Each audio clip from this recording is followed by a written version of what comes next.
that when you call his number, he says he'll be returning August 6th. Okay. Right. That's to the other 4. We'll call the August 4th, 2021 City Council meeting to order. Commissioner Smith, if you give us the prayer pledge and fact of the day, please, sir. Let's assume the attitude of prayer. Our Father God, we come once again to thank you for the bountiful blessing you bestowed upon us. As we come now to partake of the business of this city, we ask for your continued guidance of this mayor and this council, that the things that we do shall be pleasing and acceptable in your sight, that will benefit the citizens in which we serve. We thank you now for this opportunity. In thy Son, Jesus' name, we pray. Amen. Amen. I pledge allegiance to the flag of the United States of America and to the republic for which it stands, one nation, under God, indivisible, with liberty and justice for all. Our fight for today. On August 10, 1846, President Polk signed the Smithsonian Institute Act into law. For nearly a decade prior, the U.S. government debated the way to spend a benefaction left by the English scientist James Smithsonian. He died in 1829 with an unusual will that dictated if his only nephew died without any heirs, the whole of his estate would go to the United States of America to fund a Smithsonian institution for the increase and diffusion of knowledge in Washington, D.C. In 1835, his nephew died without any heirs, and in 1836, Congress authorized acceptance of the Smithsonian gift. In 1838, Smithson's gold, as well as his mineral collection, libraries, scientific notes, and personal effects were shipped to the U.S. Congress agreed to the creation of a museum, a library, and a program of research. Today, the Smithsonian is composed of 11 museums and galleries on the National Mall, plus 6 other museums and the National Zoo in the greater national capital area, as well as 2 museums in New York City. Fact of the day. That was interesting. Thank you, Commissioner. Okay. Approval of the minutes. We've got the the minutes from July 7th and from July 21st. So moved. Got a motion by Commissioner Velasquez, Second. second by Commissioner Becker. All those in favor? Aye. All opposed? Motion carries unanimously. All right. First presentation. Michael Sewers coming down to our chief engineer, Vladimir, is out sick, and so Michael said he'd step in and help us, and I think it's a pretty interesting presentation. I think you'll enjoy what the team down at Public Services has put together. And Michael, you're on. Good afternoon. I am excited to be here. It's been a few years in the making to get this asset management software going, and I'm looking forward to taking it.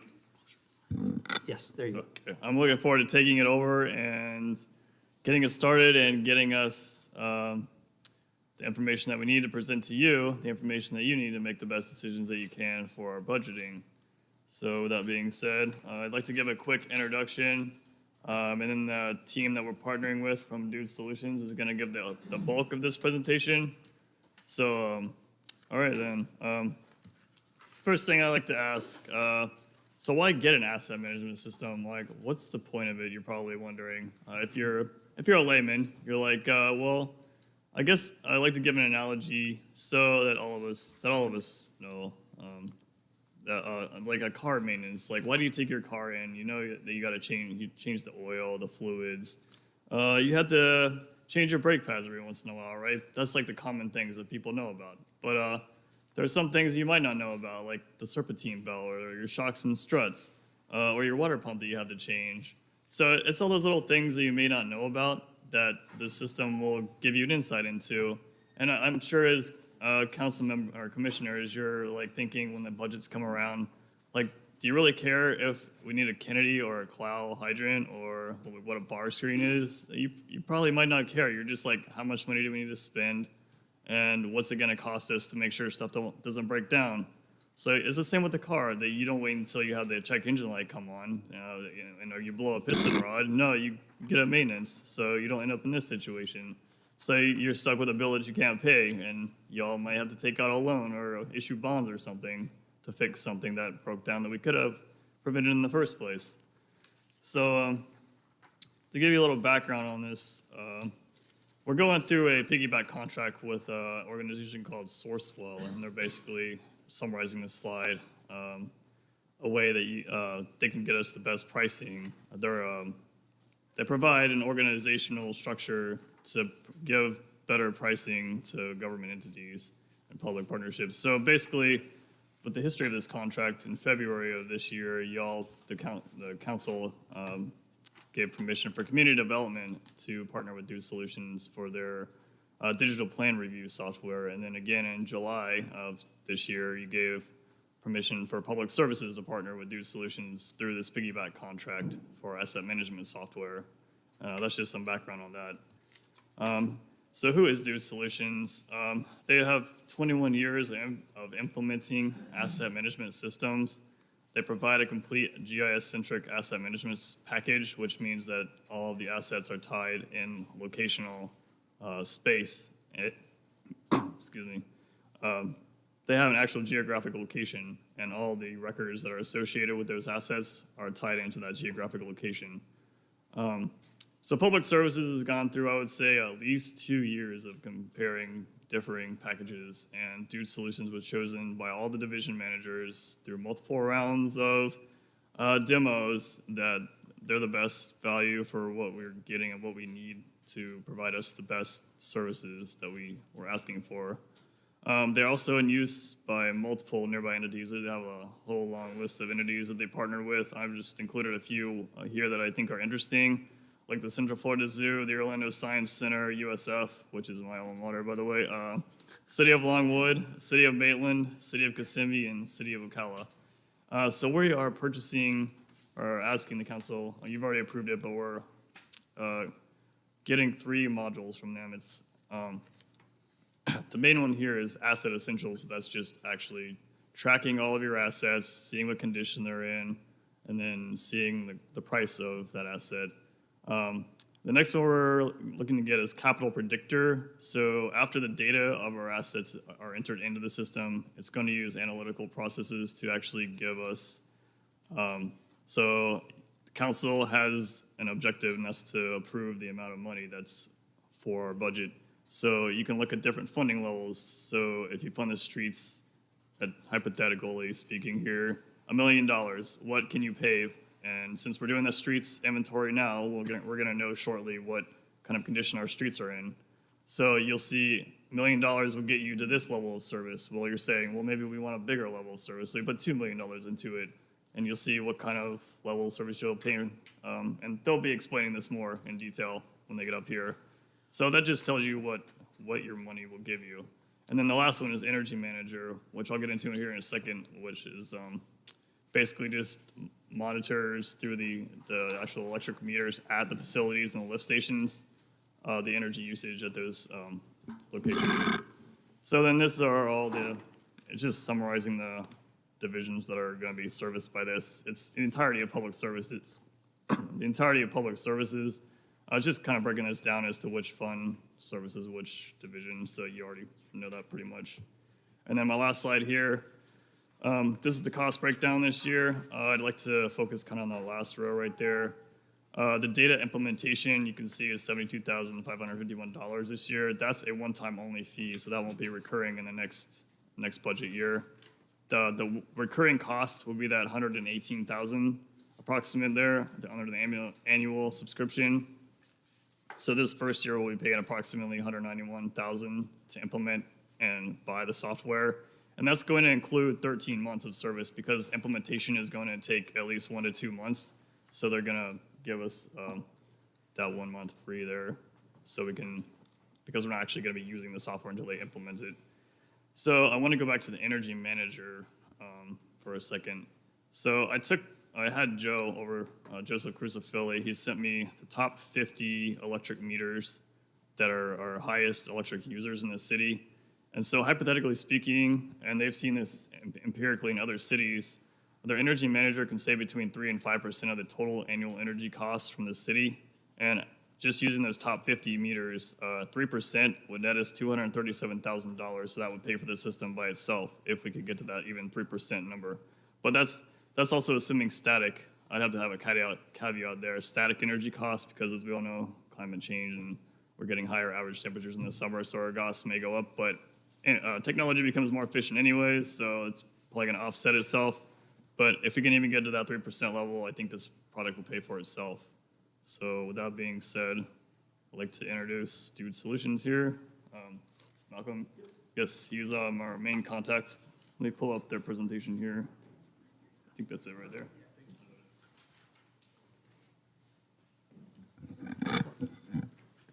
Hey, good afternoon, City Council. Thank you for having us. I'm Malcolm Meath. I've been coordinating with Vladimir and Mike over the last 12 to 18 months, meeting with all the public service division heads, and really am excited to be here today. I wanted to meet Vladimir in person, but hope he's doing well.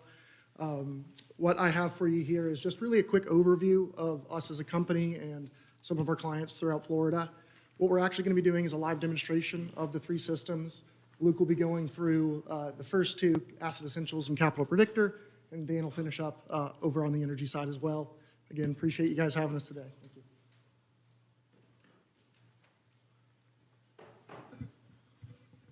Is that too low? Can you hear me? It works, okay. If you guys have any thoughts or questions, just let me know. I'm gonna try to keep this short, try to cover what's relevant for you. So I'd like to start with understanding when we talk about the Public Works Department, the utilities, the stormwater, the streets, they're out there fixing stuff every day. So the first step is giving them a way to say, where are we going, what are we doing? And that's what you're seeing on the screen is that map. So each of those little dots represents an event that the team has done, whether it's citizen-related, calling us and saying, hey, there's a problem. It could be planned maintenance. It could be a standard inspection. But it's a way for the team to say, these are the activities I've done, and this is what I'm doing it on. The key with that, as Mike had mentioned, is connecting directly to your asset database, your GIS. So this is what allows us to say, you know, I'm not just going to fix a hydrant in Apopka. I'm actually going to go fix this particular hydrant in Apopka. So I have a history and a record of what we've been doing and where we've been doing it.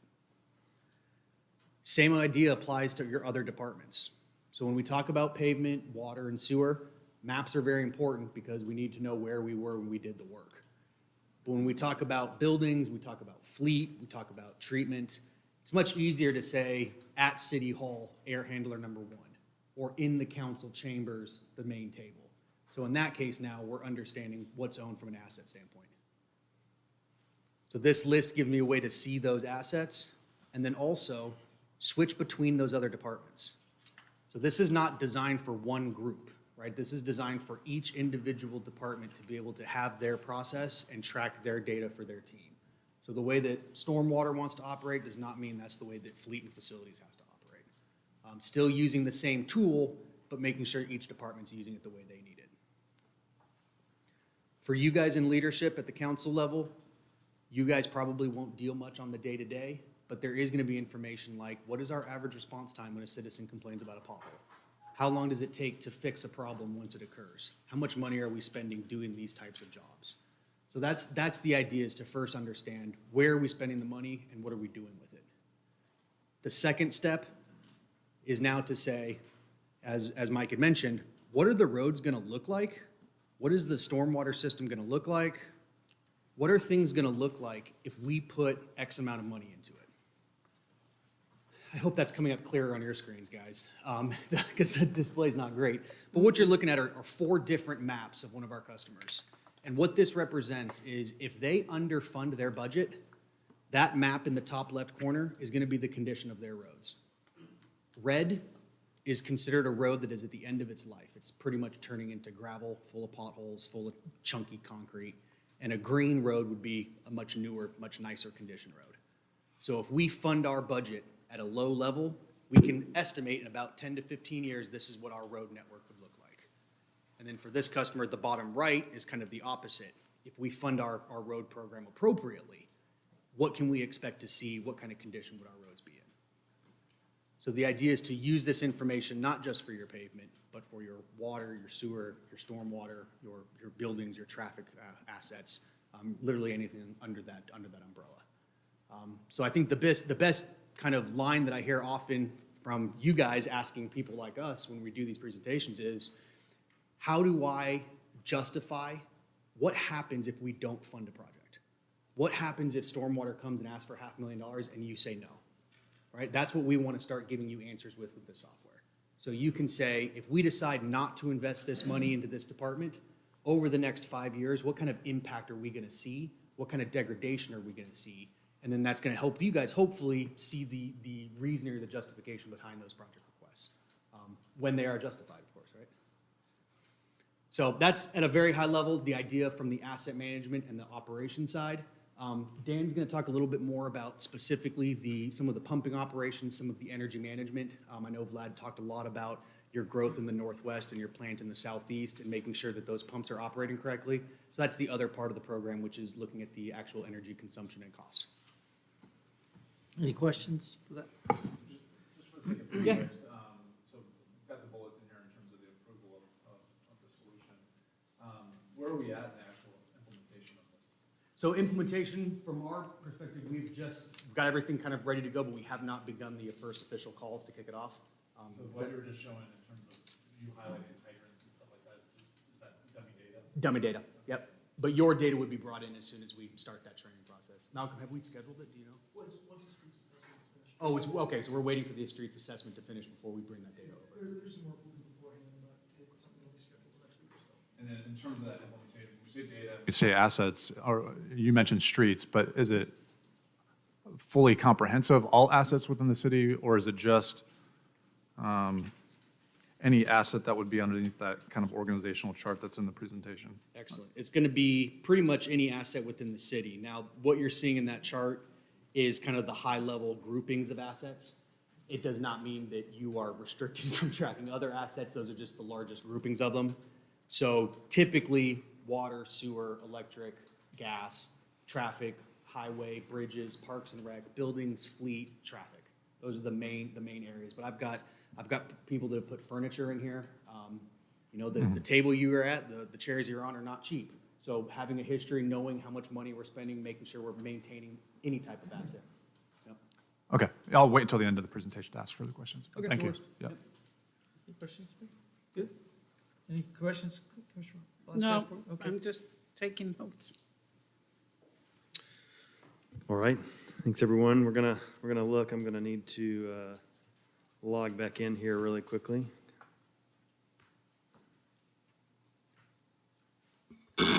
If you remove your mask and I can hear you better. Yep, is that better? Thanks, yeah. All right, Thank you.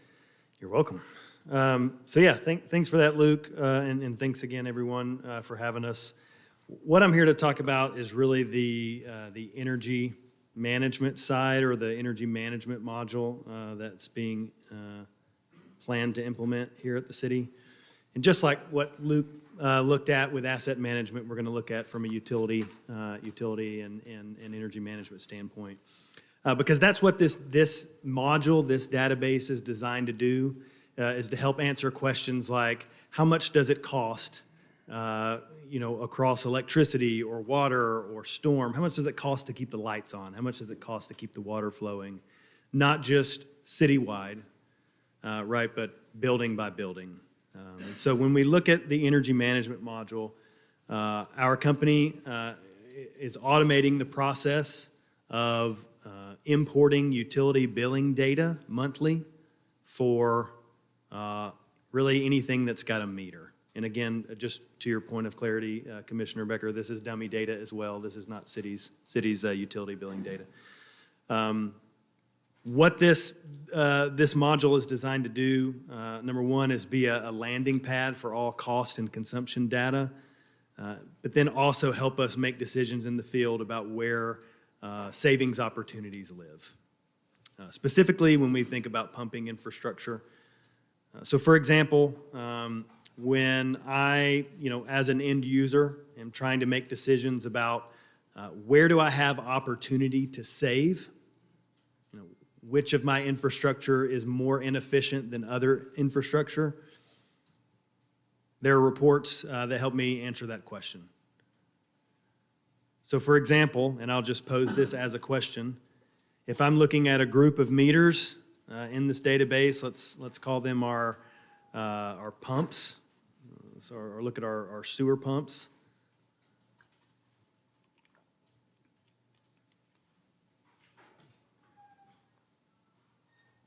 And I'm frozen here, guys. I'm sorry for a second. Or let's just look at my fire stations as an example. The system's helping me understand from a usage or a cost perspective where I might have opportunity to focus. So again, this is one simple story in a larger, data set of information with limited capital funds. Data helps me understand the vast majority of these facilities are saving or doing well. They're being efficient with their electricity or their water or whatever it may be, though I do have 2 facilities that are inefficient that might require further attention. So I do want to pause because I think the overall idea here of the energy management module is pretty straightforward. It's cataloging and analyzing your billing data, your utility billing data and your meter data, and helping you make decisions about where you have opportunity or where you have waste in your facilities and operations. So any questions? Any questions? How do the systems talk to each other? So if we're doing utility billing, is that going to be integrated with this solution, or is it still going to require manual input in terms of data entry? Because obviously, so as I'm looking at this, you have asset essentials, which I, just based off the presentation that you have here, is kind of the module where you kind of insert everything, whether it be a hydrant or a meter or a fire station. And as with anything in big data, predictive analytics, that sort of stuff, it's garbage in, garbage out. And so who is staff kind of creating those champions? Is there going to be automation to this? How does it kind of work in principle? Yeah, it's a great question. So there is automation built in with your account. Upon implementation, the Dude Solutions team is going to backfill the database with 2 years of historical billing data. So that's looking backwards. So immediately you'll have comparison. How are we doing this year versus last year, so on and so forth. Also included within your subscription is ongoing data management. So Dude Solutions team, it's our data services team in Grand Junction, Colorado, are responsible for the automation to get your billing data monthly in the system moving forward. And then, let me use a different example. So, like fleet. So we've put all of our fleet assets into this solution. A vehicle goes down for maintenance. I would assume that maintenance is logged in some sort of asset management, because that kind of impacts monies that you might decide to invest in that long term. But that might be more manual entry, or is it then integrated with whatever fleet system that fleet's using to make inventory of that maintenance? Are we? Okay, yeah. So there's automation within the fleet management system as well. I guess, yeah. My biggest interest is to make sure that the underlying data set is always Current. up. Yeah, current. Yeah. That's a better word choice. Yeah. Current. And we have included what we call our connector tool, which is the API that pings and says, is this fleet asset still active? Yes, no. And then the real trick, right, is, and my background is in software.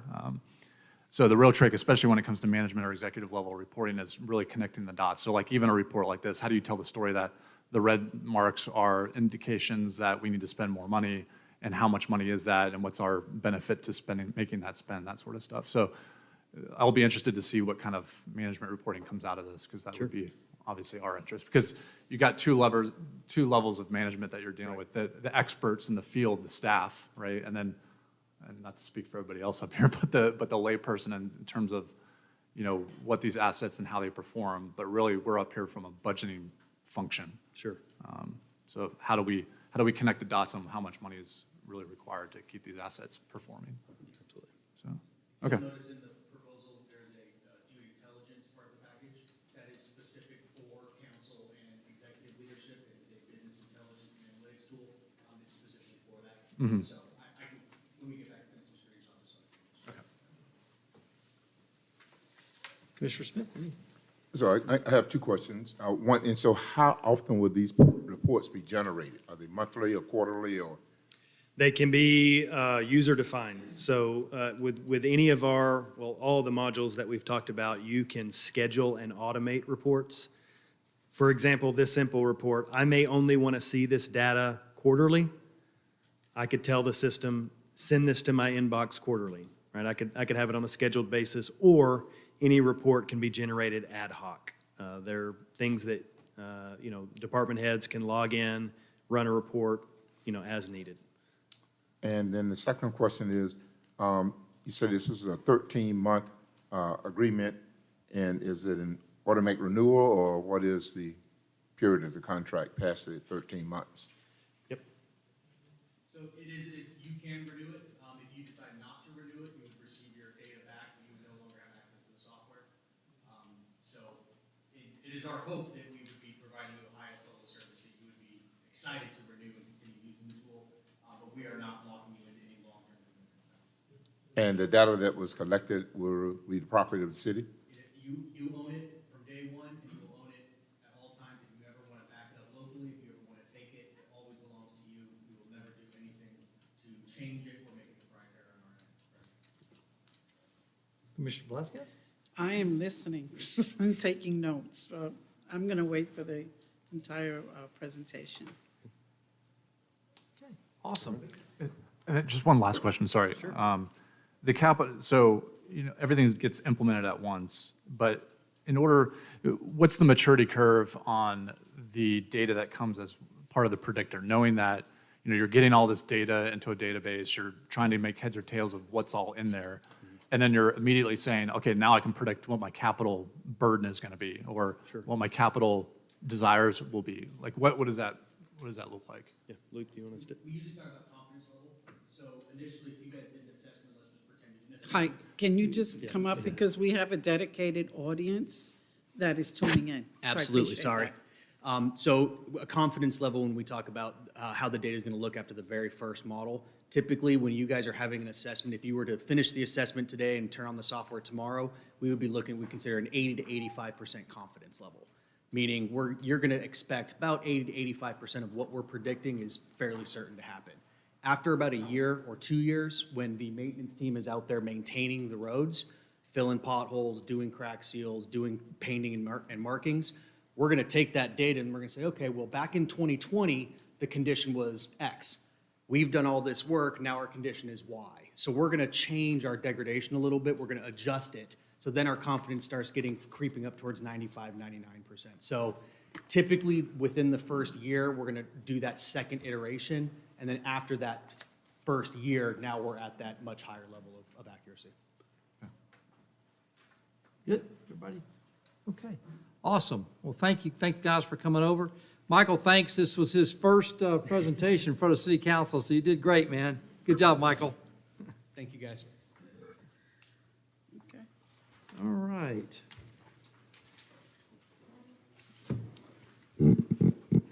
Edward, any changes to the agenda? No, there are no changes to the agenda, Mayor. We do have a couple items that the applicant has asked to be continued, but when we get to those items, we'll Well, read why don't we them go and then ahead continue and them. You let's wanna go- at unless least you wanna- announce those. That's items number 8 and 9, just so if anybody's here that was here specifically for those items, that they'll be continued. That's ordinance number 2853, small scale for CHS management. Where's the property on Plymouth Sorrento and Poncan Pines Road? So if you're here for that, it's going to be continued, so just, It's going to be continued? yes. We get to that, I just want, if anybody's here and they wanted to leave, but I'll bring it up under those two items as Okay. well. Okay. Mr. Mayor, just to announce also, there was an item that was advertised for today, which was the Ridge Community Development District. However, it did not get placed on the agenda. It will go forward on the 18th and then come back for the second reading on the 8th. But because it was advertised, if anybody is here for that item, it's not on the agenda, and we're going to move it to, the first reading will be on the 18th. Okay. All right. Public comment. Susan? We have one, David Hoffman. David?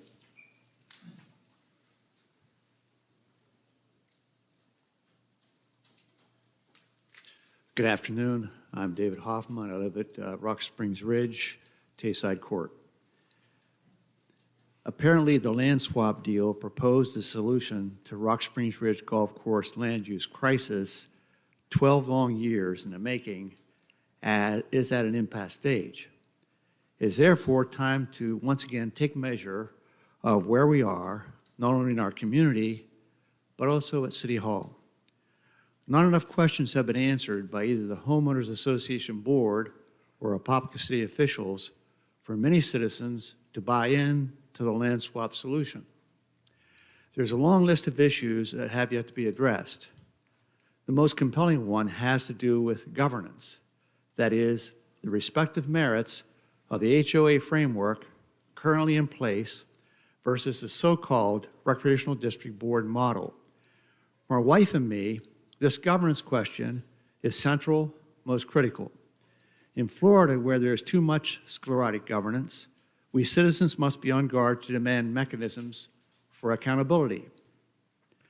That said, we broadly favor the land swap deal and appreciate the fact that you, Mayor Nelson, have forwarded this kind of solution, fraught as it is with complications and questions. In our neighborhood, a key objection is that the price we're being asked to pay, $2.45 million, is excessive, that the land is not worth that price. My wife and I believe, relying on a sort of Ben Franklin aphorism, that it is okay under certain circumstances to pay too much. Our community gains with property ownership are impressive.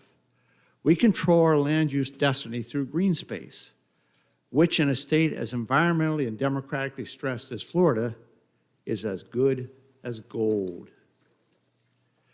In her remarkable work, Truth and Politics, Hannah Arendt, a Jewish refugee from Nazi Germany in the 1930s at an early age, stated, quote, "Political participation depends on access to unmanipulated information," unquote.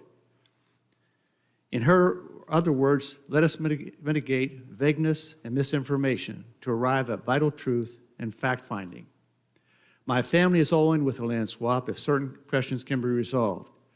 And we will not tolerate the selling off of any portion of our community for short-term developmental expedience. The United States Senate has been called the world's most renowned deliberative body. That is, careful, informed consideration wins the race. We Rock Springs Ridge residents also need time to deliberate. And to do so, we citizens demand the facts. Mr. Hoffman, I couldn't agree with you more. I know y'all are having a board meeting tonight, I guess, 6 o'clock? Yes, 6 o'clock at the amphitheater, so every week it changes, so all I can tell you is good luck tonight. Are you going to do an update during the mayor's report? Because I'll just bring it up then, but I just had questions. I really don't, I mean, I've got a meeting, I mean, let me do it under the mayor's report, Okay, but okay. nothing really much to bring forward, but yes, okay. And that's it, Susan? Okay, awesome. All right, if you, okay. Rogers is back at 7 West Main Street. It was more of a recommendation. I know you guys are kind of in the budget process still, but one of the things I think is kind of maybe can be reviewed a little bit better is the new application process for getting water service cut on at a location. Currently, you have to send in a paper application, either fax it over, email it over, but you still physically have to come in to finish the process, pay for it, and all those particulars. I don't know if it's possible, if you guys can look at some software where it can be done over the computer, the application process, to kind of look into that. I know it was a discussion about paying over the phone, but that process itself, I think, could be done a little bit better. Edward, I know We've talked about doing that. I think there are a couple little issues that we have where we have to have, if someone comes in to sign up for water, we've had some issues where we need you to sign that you have, that if you have a rental agreement or a lease agreement, or that's where we've struggled. Someone will call and say, turn water on, and then we've got an issue with, we shouldn't, they shouldn't turn water on in that area because we don't know the person, we don't know. But we have, that being said, we are looking at an option to do that, Roger, so that we can take those over the phone, because we can take credit cards for the deposits as well. So we are looking at that. And we've looked at some other agencies. Everybody's a little bit different. Everybody requires something a little different, but we are looking at that. So I will tell you that that's something we've really been working on, so. And I agree with you, we need to do something that can make that a little more simpler so that, you know, people don't have to come down to the office. So we're working on that. Awesome, thanks, Roy. All right, got 5 items on the consent agenda.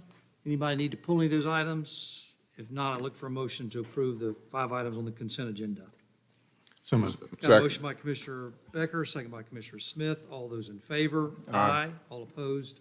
Oh, I didn't Motion say carries aye. Okay. unanimously. Next up, business item number 1. Thank you. Good afternoon, Bobby Howell, Planning Manager. The applicant is requesting approval of a plat for Hamrick Estates, which is a 111-lot subdivision located east of Pittman Road and west of Mount Sterling Avenue. The plat is consistent with the approved lot sizes in the major development plan, the construction site plan, and it's consistent with Florida Statute 177. The Development Review Committee recommends approval, and the Planning Commission unanimously recommends approval, and the recommended motion today is to approve the Hamrick Estates plat. I'd be happy to answer any questions. Okay, any questions for Bobby? No, I'll just say for the record that it looks like it represents all of the discussions that we've had leading up to this point, so appreciate it. Okay. All right, anybody from the public wish to speak on this matter? If not, we'll close the public hearing, look for a motion to approve the plat for Hamrick Estates. So moved. Got a motion by Commissioner Becker, Second. second by Commissioner Smith. All those in favor? Aye. All opposed? Motion carries unanimously. Next up, Major Development Plan, Advent Health Fudge Road. I believe the next item on the agenda is the Windward Hills. Oh, I'm sorry, yes. Which one? Once again, Put my Bobby glasses Howell, back Planning on. Manager. The subject property is located at 4145 West Orange Blossom Trail and is being processed under the 1993 Land Development Code. Development is subject to the standards and conditions set forth in PD Ordinance number 2508, which was adopted on August 3rd, 2016, under the 1993 Land Development Code. The final development plan and plat proposed the construction of 101 single-family units on 67.76 acres. Consistent with Ordinance number 2508 and the approved master plan, minimum lot widths of 70 feet are provided on the plan. Access to the subdivision is from North Orange Blossom Trail and from the adjacent subdivision to the north, which is Chandler Estates. 2 lots totaling 3.41 acres in size are located adjacent to North Orange Blossom Trail and are reserved for commercial development. Stormwater retention is proposed on tracks H and I. Consistent with the approved master plan, track K is 1 acre in size and is reserved for a park and recreation area, which consists of a play structure and a grassed area. The plat is included as one of the exhibits as well. And the DRC recommends approval. The Planning Commission unanimously recommends approval. And the recommended motion this afternoon is to approve the Windward Hills final development plan and plat. Staff and the applicant are available for questions.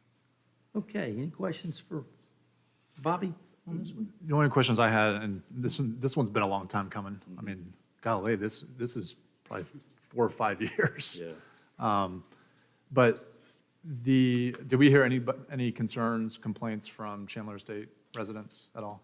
No, Commissioner Becker, I've not heard anything from any of the surrounding residents. Okay. Nor would I think much of the traffic would go northbound, especially with the condition of Yothers Road as it is right now, but I would assume most of the traffic would use the 441 entrance. That's our understanding as well. And yes. do we have any tenants for the commercial out front yet, or is that just going to be vacant The while this is applicant is built? here, and she can answer those questions if you'd like. Yeah.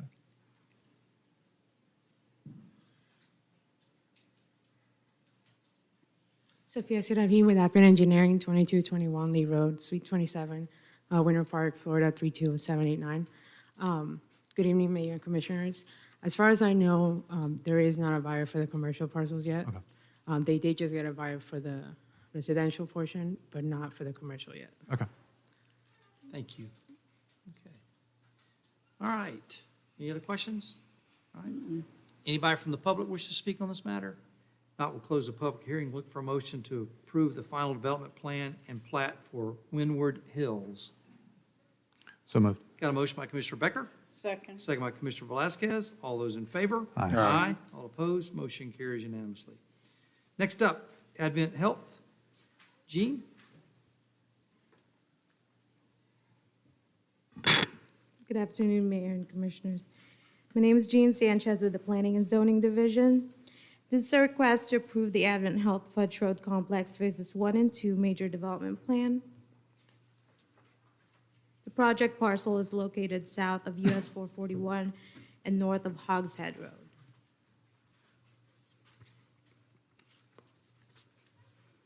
The Advent Health Fudge Road Complex Phases 1 and 2 Major Development Plan proposes the development of warehouse and medical supply distribution facilities. Phase 1 comprises of 76,168 square feet of building area for Building 1 and 76,179 square feet for Building 2 on approximately 13.9 acres, while Phase 2 consists of 340 square feet of building area on 25 acres. This development will have access along Hogshead Road. The plan also shows an internal spine road providing access from north to south. Applicant proposes southern magnolias, sycamore, live oaks, bald cypress trees with phases 1 and 2. The DRC and Planning Commission recommend approval, and the recommended motion is to approve the Advent Health Fudge Road Complex Phases 1 and 2 Major Development Plans. Staff and applicant are available for questions. Any questions for Gene? Just one question. On the primary access road, I haven't driven that road recently.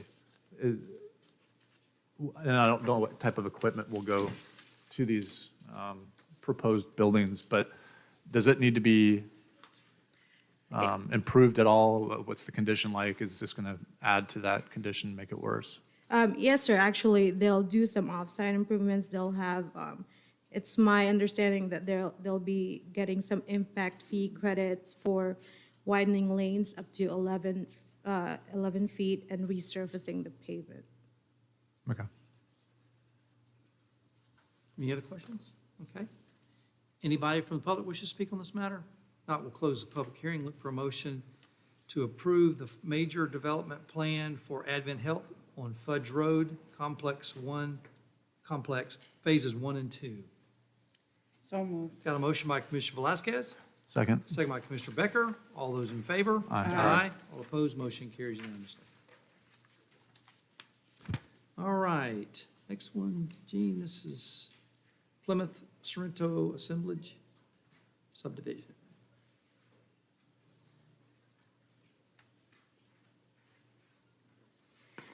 Again, Jean Sanchez with the Planning and Zoning Division. This is a request to approve the Plymouth Sorrento Assemblage Subdivision Major Development Plan. If you can remember the rezoning for this, it's located east of State Road 429, west of Plymouth Sorrento Road, and south of Joey McGuckin Road. Located in the southern terminus of the KPI interchange form-based code area, the Plymouth Sorrento Assemblage Residential Subdivision Major Development Plan proposes the development of 179 single-family residences with a mix of a minimum lot width of 34 feet, 40 feet, and 55 feet. The lots with 34 feet and 40 feet widths have a minimum living area of 1,300 square feet and 1,500 square feet for lots with 55 feet in width. The Plymouth Sorrento Assemblage Residential Subdivision will have access via full access driveway on Plymouth Sorrento Road. The plan also shows a connection to future development on the north to the planned thoroughfare that will eventually connect to Kelly Park Road. The applicant is dedicating a 30-foot wide strip along Plymouth Sorrento Road for future right-of-way widening. While 20% of the site is required to be open space, the plan proposes 11.9 acres of open space, which is 23% of the site. The MDP also shows an 8-foot wide multi-purpose trail along Plymouth Sorrento Road and internal to the site, a passive path park path with benches along the perimeter of the stormwater pond on the southwest portion of the subdivision, a pool and a cabana, another passive park, as well as a recreational field. The landscaping plan shows a 6-foot tall wall within a 10-foot wide landscape buffer proposed along Plymouth Sorrento Road that includes shrubs and alternating bottle brush and ligustrum trees. A 25-foot wide landscape buffer in the southern property boundary consisting of 6-foot tall opaque fence, live oaks, and viburnum shrubs is provided. Red maple, hollies, live oaks, and ligustrum trees are placed around the stormwater pond and passive park. The DRC and Planning Commission recommend approval, and the recommended motion is to approve the Plymouth Sorrento Assemblage Major Development Plan. Staff and applicant are available for questions. Okay, any questions for Jean? You said opaque fencing? Correct. What is that? A solid fence. Oh, okay. You can't see through it. Oh, okay. Perhaps they'll do like a vinyl fence or Oh, something. it's a vinyl fence? That's one of the opaque fence options. They might do like a wall, like a wall sometimes. Okay. And that'll be finalized at construction site plan, which is, we just received a submittal for review. And That's what's above and beyond requirement though, right? Correct. Right, yeah. There's no requirement for a wall. And did you say there was a stub out for a road? Yes, to the north there, right here. I don't know if y'all remember the Publix at Kelly Park site plan. There is a road that will connect to the south, and this will connect to that road.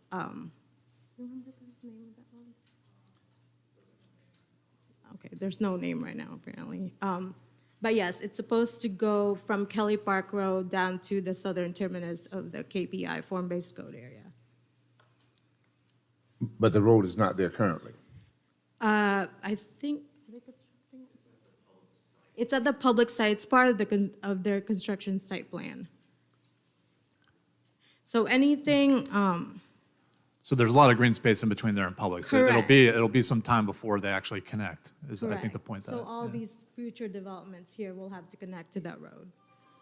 All right, so I guess my point is we're gonna make sure that whoever's on that end lot know that that's gonna be a continuing road. Yes, sir, a lot of the prospective applicants who have shown any interest in that area have been told that. All right. And then last thing, did we get the traffic, like in all these that are on the agenda for today, did we get the traffic studies earlier on in the process? Because again, the one sentence I always key in on is talking about how this, when it's at full build out of the project, it's not going to have any impact, and it'll still be within level of service and all that sort of stuff. Is the traffic study contemplating, additional traffic that Publix is going to produce, additional traffic that other projects are going to come online at the same time concurrently, or does it operate in a vacuum? Because, okay.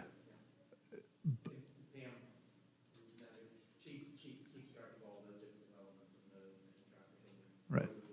Because, obviously, this isn't going to be an issue tomorrow, but, 2-3 years from now, as these projects come fully online, to say that, to look out in the future and make that claim, to say that it's going to be still within the level of service, there's a lot of assumptions that are built into that, and hopefully it's a sophisticated model that's used because, there's a lot of activity going on up in this area. Yeah, that's also one of the reasons why we get the extra road right-of-way on each side as the developments go, so we can plan for those future turn lanes or additional traffic. Yeah. Good. Okay, anybody from the public wish to speak on this matter? Okay, if not, look for a motion to approve the major development plan for Plymouth Sorrento Assemblage subdivision. So moved. Got a motion by Commissioner Smith, Second. second by Commissioner Velasquez. All those in favor? Aye. All opposed, motion carries unanimously. Next up, Bobby? Thank you. Once again, Bobby Howell, Planning Manager. The applicant is requesting approval of a major development plan for property located on the west side of Plymouth Sorrento Road, approximately a quarter of a mile north of the intersection of Kelly Park Road and Plymouth Sorrento Road. The major development plan proposes development of the property of 202 units, of which 143 are single-family and 59 are townhomes, and a 2.4-acre non-residential parcel that's located in the southeast corner of the site that's reserved for future development. This is consistent with the approved master plan, which was approved by the City Council on October 21st, 2020. Minimum living area of 1,600 square feet is provided for the single-family units, and 1,200 square feet is provided for the townhome units. Lot widths for the single-family units range between 40 and 50 feet. There are no minimum and maximum lot size and living area requirements in the form-based code area, which this subdivision is located within. Access to the site is proposed via Plymouth Sorrento Road. Roadway and pedestrian connections will be provided to allow cross-access to the properties to the north and to the south. In accordance with the requirements of the Form-Based Code, 20% of the site will be reserved as open space. Common recreational elements include a community swimming pool, an internal trail system, passive open space recreation areas, and the dedication of a bike trail along Plymouth Sorrento, which that bike trail currently exists on the property to the north, which is the existing Bridle Path subdivision. Right and left turn lanes will be provided at the site entrance. The Development Review Committee recommends approval. The Planning Commission unanimously recommends approval. And the recommended motion is to approve the Orlando Beltway East Major Development Plan. Staff and applicant are available for questions. Okay, any questions for Bobby? I did. Yesterday, I actually had a discussion with Jean. It had to do with the trees, because I saw that a lot of trees were being removed. And so my concern was, each of the homes, how many trees are they putting back on each of the homes? It's 3 trees per lot. But some of those lots are so tiny. Not tiny, but small. And they will get 3 trees also? Yes. Okay. My only question, and it was, if you can go back a couple slides. Yeah. That slide right there. So obviously, and we just talked about on the last piece of business that we were discussing, that roadway that's going to the south would obviously be one of these roadways that would be, ideally when 10 years from now, looking back, is going to be heavily used as to stay off of the major arterial roads, right? On this one, how come it's kind of got that weird alignment to the road north of it? How come it doesn't square off? The one to the south? No, see the intersection that it goes onto that main road, it's the curved lane up by the retention pond, that intersection, go down, right, the intersection of the road going to the south and right there. Okay. See how it's not lined up? Don't you think that would cause just flow issues? How that's just at an angle? Pam, you want to take that one? And Oh, It just seems kind of strange to me. Good afternoon, Mr. Mayor, fellow commissioners. My name is Jimmy Hoffman with VHB, 225 East Robinson Street, Orlando. We're the applicant and the engineers for the project. To answer your question, Mr. Commissioner, that's what we refer to in engineering and traffic world as a skew. And while that is generally preferred to align intersections more from a sight distance and safety and turning conflicts, you're not trying to negotiate your turns out of an intersection and having to look at another intersection slightly off center. That is substantially in line. It is a minor skew, but those are stop controlled accesses to each side. So from an engineering and a traffic standpoint, that is what we consider a safe condition. You're using industry jargon. Stop signs? Are you saying there's stop signs at the intersection? Yes, sir. Okay. So the other answer as to why we had to nip and push this site is there is an extraordinary amount of off-site stormwater that drains around and currently goes to a bowl on this project. So stormwater is a very big strain on the property. In order to maximize the available retention, we kind of had to nip and tug and push, and that's why we end up with a small skew there rather than having a straight alignment through that intersection, just in order to make the project work and function in accordance with requirements. Okay. Any other questions for the applicant? All right, anybody from the public wishes to speak on this matter? Not, we'll look for a motion to approve the major development plan for Orlando Beltway East. So moved. Got a motion by Commissioner Becker, Second. second by Commissioner Smith. All those in favor? Aye. All opposed, motion carries unanimously. Next up, Dr. Jackson. Look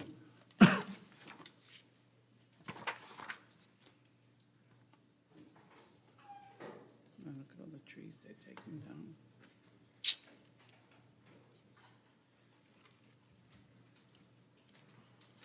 Good afternoon, Mayor, Council. Shakenya Harris Jackson, Grant Administrator. This is our second public hearing for the CDBG CV application.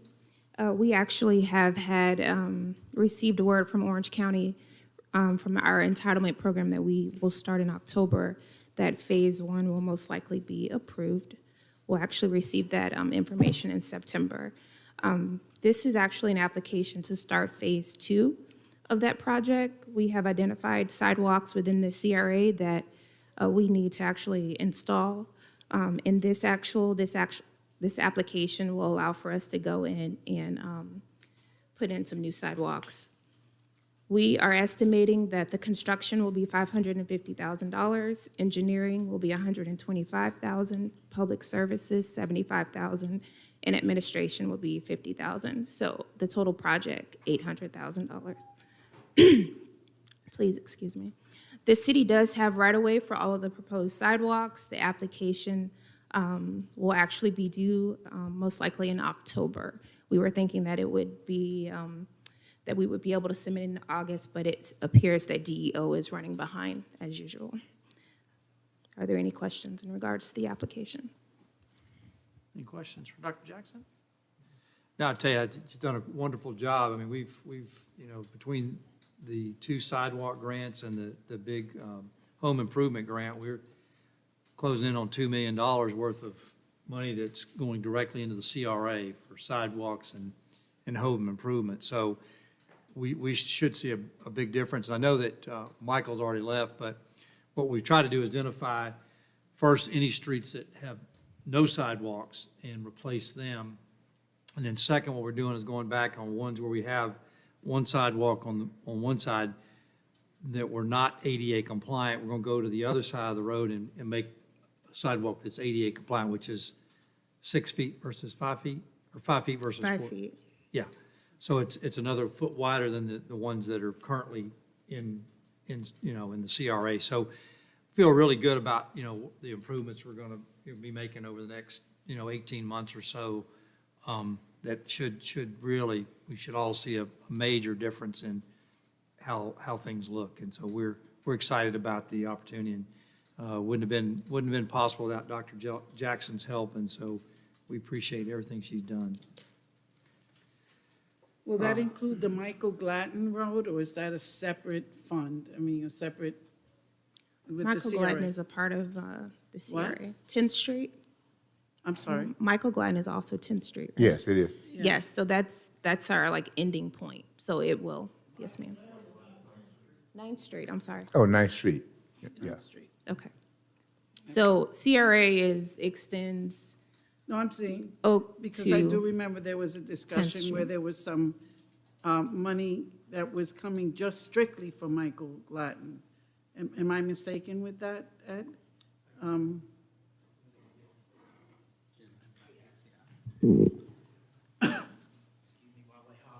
That's okay. Yeah, the CRA right now, we're doing the design for the downtown trail, and the north side of Michael Gladden is going to be paid for by the CRA. That's the 10 to 12-foot trail that'll head over to Hawthorne up to 5th Street, and then 5th over to Marvin Zanders, and then we're also going to be doing a portion of Station Street and 6th Street. Okay. That's the conversation. I thought we was doing. Combination of everything. I thought we was also doing a sidewalk on the south side as well, that the city was doing. We hadn't designed, we weren't working on the design for the south side. It was just the trail itself that Newkirk was conditioned to. So design. the grant that Dr. Jackson is proposing does not include that sidewalk?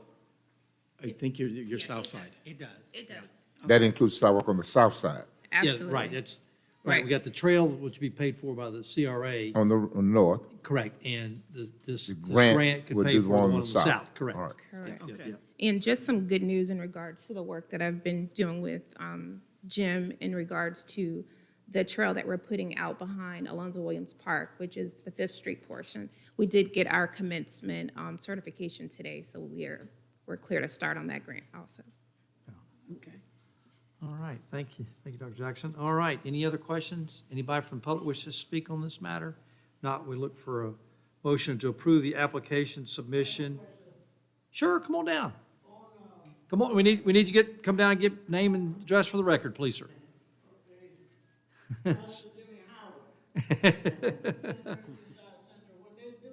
Oh, come, well, you gotta get to the microphone, please, sir. There you go. Pastor Jimmy Howard, 1013 South Central Avenue.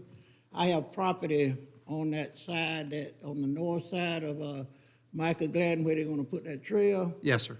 And so I hope it don't disturb my parking once they come across there. I have a barber shop there, and also on the south side of it, how long will it be before they start working on the south side of the Michael Gladden? And are they gonna put parking places on that side as well? Because they put the sidewalk on the north side, but you have no parking on it. I don't know parking. We're not, this is not parking. This is just strictly either a walking trail, a walking sidewalk, or on the north side would be the trail. So, and obviously, I think everything we've got planned is within the right-of-way that we own. So, and if we tear up your driveway, then we'll fix that.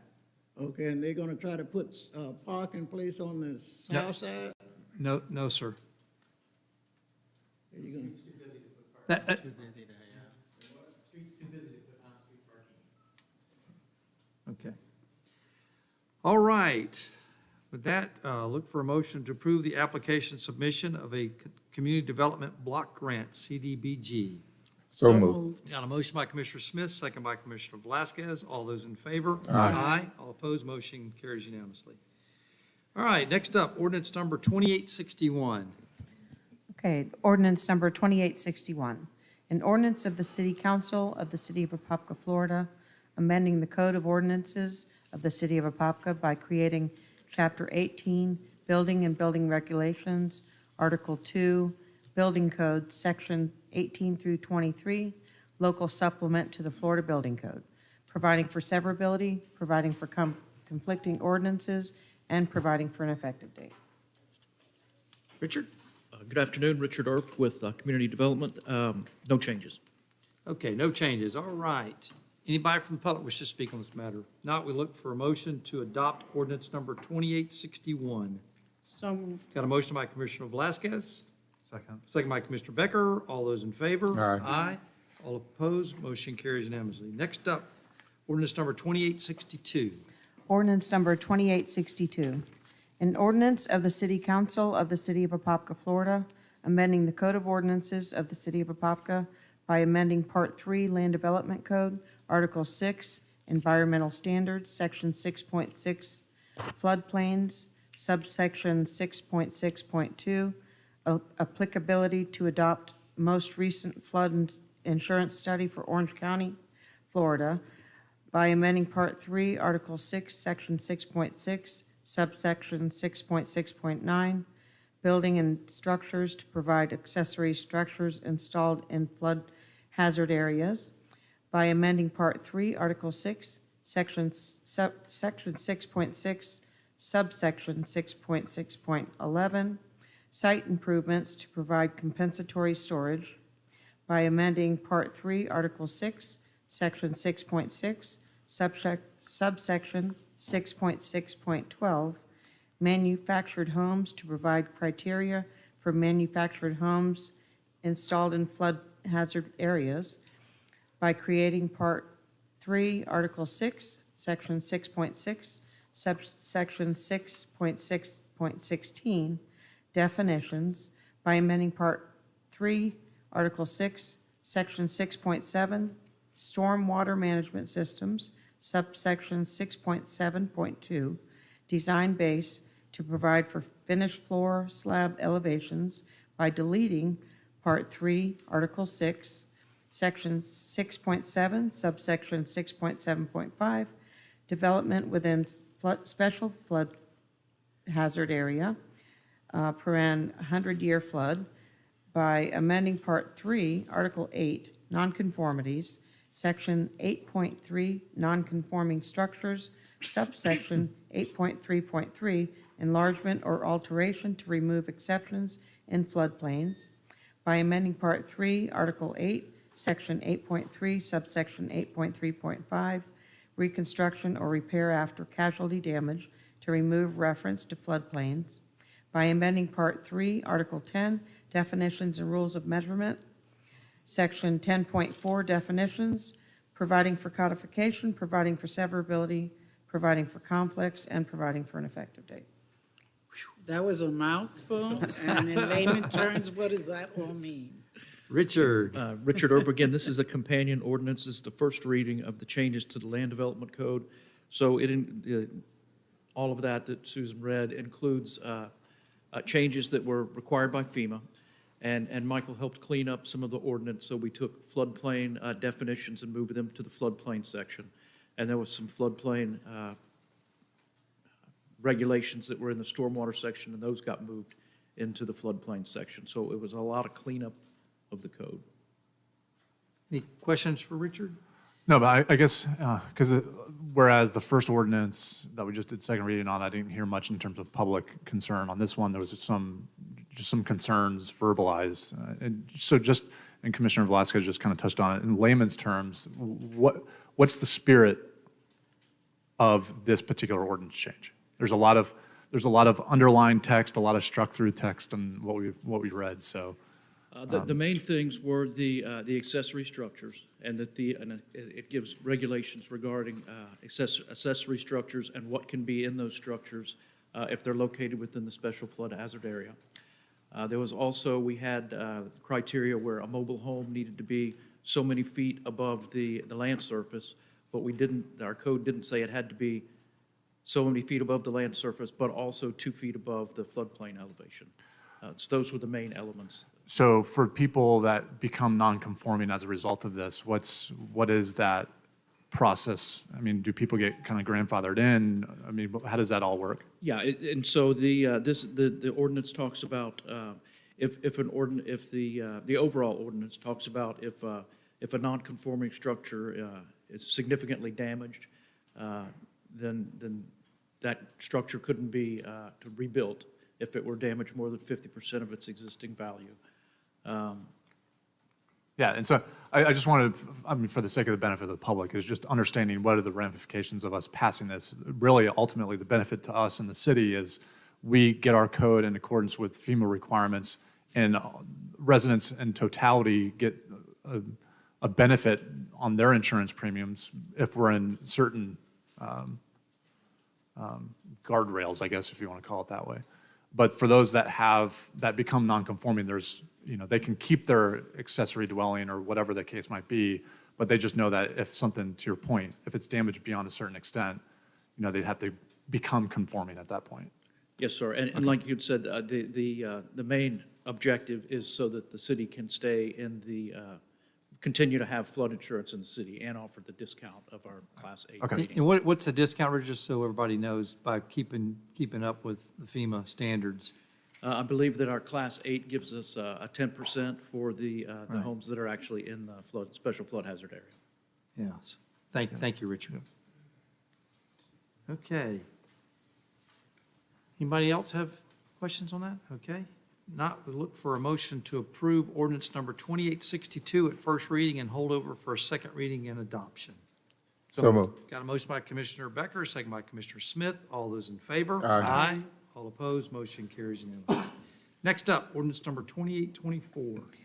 Ordinance number 2824, an ordinance of the City of Apopka, Florida, amending the future land use element of the Apopka Comprehensive Plan of the City of Apopka, changing the future land use designation from residential very low suburban to industrial for certain real property generally located south of Hogshead Road and west of Hermit Smith Road, owned by Nancy Mann Trust, comprising 78.99 acres more or less, providing for severability and for an effective date. No changes. Okay, any questions? Anybody from the public wish to speak on this matter? Not, we'll close the public hearing and look for a motion to adopt ordinance number 2824. So moved. Got a motion by Commissioner Becker. Second. Second by Commissioner Velasquez. All those in favor? Aye. All opposed, motion carries unanimously. Next up, ordinance number 2825. Ordinance number 2825, an ordinance of the City of Apopka, Florida, changing the zoning from RSF 1A district to IL district for certain real property located south of Hogshead Road and west of Hermit Smith Road, comprising 78.99 acres more or less, and owned by Nancy Mann Trust, providing for severability and providing for an effective date. Okay, no changes? Any questions? Anybody from public wish to speak on this matter? Not, we'll look for a motion to adopt ordinance number 2825. So moved. Got a motion by Commissioner Smith, Second. second by Commissioner Velasquez. All those in favor? Aye. All opposed? Motion carries unanimously. Next up, ordinance number 2846. Ordinance number 2846, an ordinance of the City of Apopka, Florida, amending the future land use element of the Apopka Comprehensive Plan of the City of Apopka, changing the future land use designation from county rural to city residential low suburban for certain real property located north of Yothers Road and west of Plymouth Sorrento Road, comprising 4.87 acres more or less, and owned by Plymouth Harbor LLC, providing for severability and for an effective date. Good afternoon, Mayor and City Commissioners. Phil Martinez, Planner 2 at the City's Planning Division. The applicant is proposing a small-scale future land use amendment from county rural to residential low suburban for approximately 4.87 acres. The subject property is highlighted in yellow and located west of Plymouth Sorrento Road and north of Yothers Road. Residential and agriculture properties are in the vicinity, along with the State Route 429 west, State Route 429 to the west. The property is zoned transitional district, and the applicant has applied for the RSF 1B zoning district, which is on the next agenda item. The proposed residential low suburban future land use is compatible with the proposed RSF 1B zoning district and properties in the surrounding area. The Development Review Committee and Planning Commission recommend approval of the proposed small-scale future land use amendment to residential low suburban, and the recommended motion for this afternoon is to accept the first reading of ordinance number 2846 and hold it over for second reading and adoption on August 18th, 2021. This concludes my presentation, and the applicant and I would be happy to address any questions that you may have. Any questions for Phil? Okay, anybody from the public wish to speak on this matter? Not, we'll close the public hearing, look for a motion to approve ordinance number 2846 at first reading and hold over for a second reading and adoption. So moved. Got a motion by Commissioner Becker, Okay, second. second by Commissioner Velasquez. All those in favor? Aye. All opposed, motion carries unanimously. Next up, ordinance number 2847. Ordinance number 2847, an ordinance of the City of Apopka, Florida, changing the zoning from T transitional and RSF 1A residential single-family estate district to RSF 1B residential single-family large lot district for certain real property located north of Yothers Road and west of Plymouth Sorrento Road, comprising 29.62 acres more or less, and owned by Plymouth Harbor LLC, providing for severability and for an effective date. The applicant is proposing a rezoning from T transitional district and RSF 1A residential single-family estate district to RSF 1B residential single-family large lot district for approximately 29.62 acres. The subject properties are highlighted in yellow, located west of Plymouth Sorrento Road and north of Yothers Road. As an additional frame of reference, the previous agenda item took place at that southwesternmost highlighted property. 3 of the subject properties are zoned RSF 1A, and the southwesternmost property is zoned transitional district. And the proposed RSF 1B zoning is compatible with the existing and proposed residential low suburban future land use designation, where the residential low suburban future land use takes place on these 3 parcels, and the proposed residential low suburban on the southwestern parcel. The Development Review Committee and Planning Commission recommend approval of the proposed rezoning to RSF 1B residential single-family large lot district, and the recommended motion for this afternoon is to accept the first reading of ordinance number 2847 and hold it over for second reading and adoption on August 18th, 2021. This concludes my presentation, and I'd be happy to address any questions that you may have. Any questions for Phil? Go back to the map. Oh, which map, sir? The one that had that one, yes. The strip that's in between the 2 parcels to the, yes. So that's been omitted or left out, or what's, It's our understanding that at this time, it is unopened right-of-way, and it's not part of the subject parcels. Describe what's an unopened Is right-of-way. the applicant here? Talk about that. What's an unopened right-of-way? So it's basically a paper right-of-way, which means there's no road there. You've got a right-of-way without any paved road on it. It's an unpaved right-of-way. There's no traffic. It's reserved for future road use, but there's no road there. Just not yet. But it is to be, okay. Okay. So I mean, we'll see it again before, okay. For a vacate application. All right. Okay. So can you go back to the zoning classifications around it? 1A, remind me again what 1A is, because in the packet, it almost sounds like 1A is estate lot. Is that correct? Yes, sir. I'm trying to reconcile because let's use Arbor Ridge for an example to the right there. It says 1A, but those aren't estate lot homes. They don't, I would put them more in the 1B classification of large lot. So I'm just trying to, is my understanding incorrect or is the map incorrect? RSF 1A, the full name is Residential Single Family Estate District, and then RSF 1B is Residential Single Family Large Lot District. Because the large lot is 75, estate, I would venture to guess, is like 95, which Arbor Ridge is not 95-foot wide lots. And so I'm trying to reconcile, because the point being made is you're trying to say, let's give zoning to this piece of property because it's in line with all of the surrounding areas. But when I look at Arbor Ridge as being RSF 1A, and I know that those homes aren't 95-foot wide lots, I'm struggling to reconcile.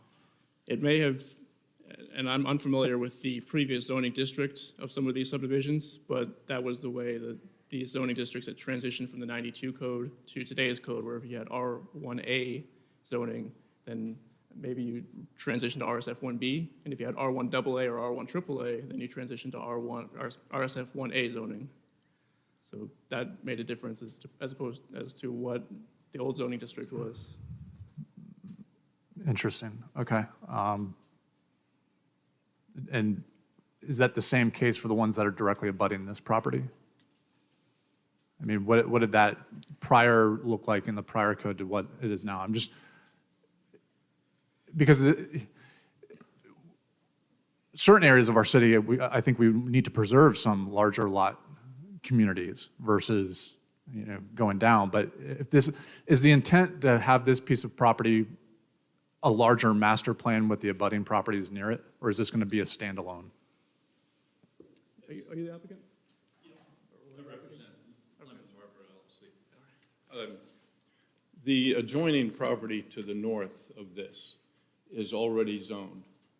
And what we're doing is rezoning this smaller parcel to be compatible with that. And the application is for large lot, which is 75 foot. Mm-hmm. Right, it's currently zoned apparently for 95 foot. And we're asking for 75, which is compatible with the surrounding area. Right, so if I take the map for face value, the 1As represent our estate. That would represent 95-foot wide lots. So the abutting property to the north is a 1A classification. Is that correct? Because that would be 95. 1B would be your 75. I can't address what's beyond our property. I don't know. I'm sorry. The two parcels that are on your agenda today are Plymouth Harbor's property.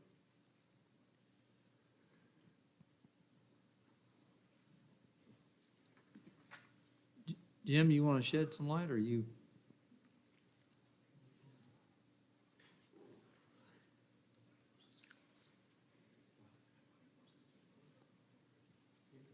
I just want to make sure that why I'm voting a certain way that I'm voting is steeped in a map that has data on it. I just want to feel comfortable is correct. The abutting properties are in the county, and they are basically, there's just the 4 lots in the front and then 1 larger lot in the back.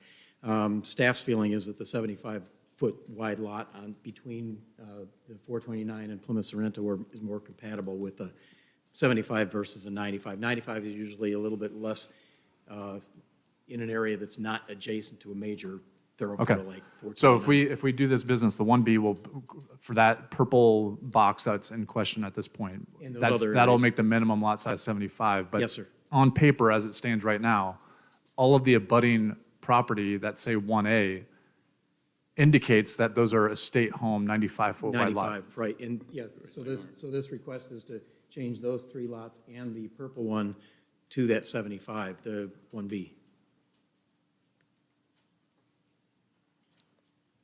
Hold on. Sorry.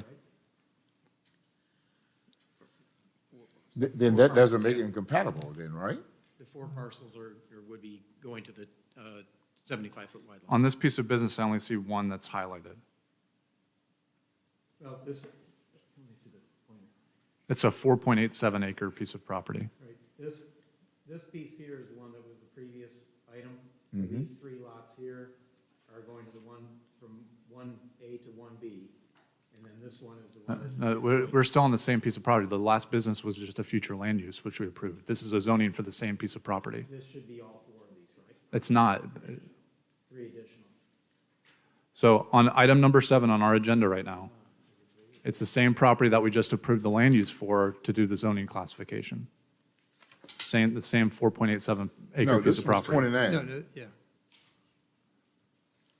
We're on business item 7. Well, yeah, on 7. Right. It's Correct. 29 acres. That 29.62. includes all 4 properties. Correct. All 4 Yeah, parcels. yeah. The previous one was only 4.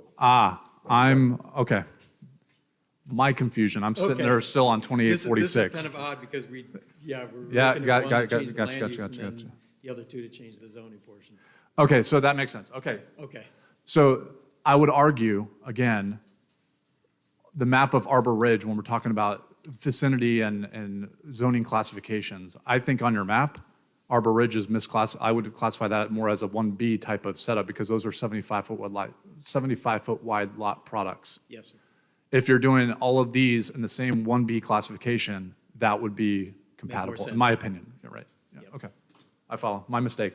Sorry for the confusion. We're talking through. Okay.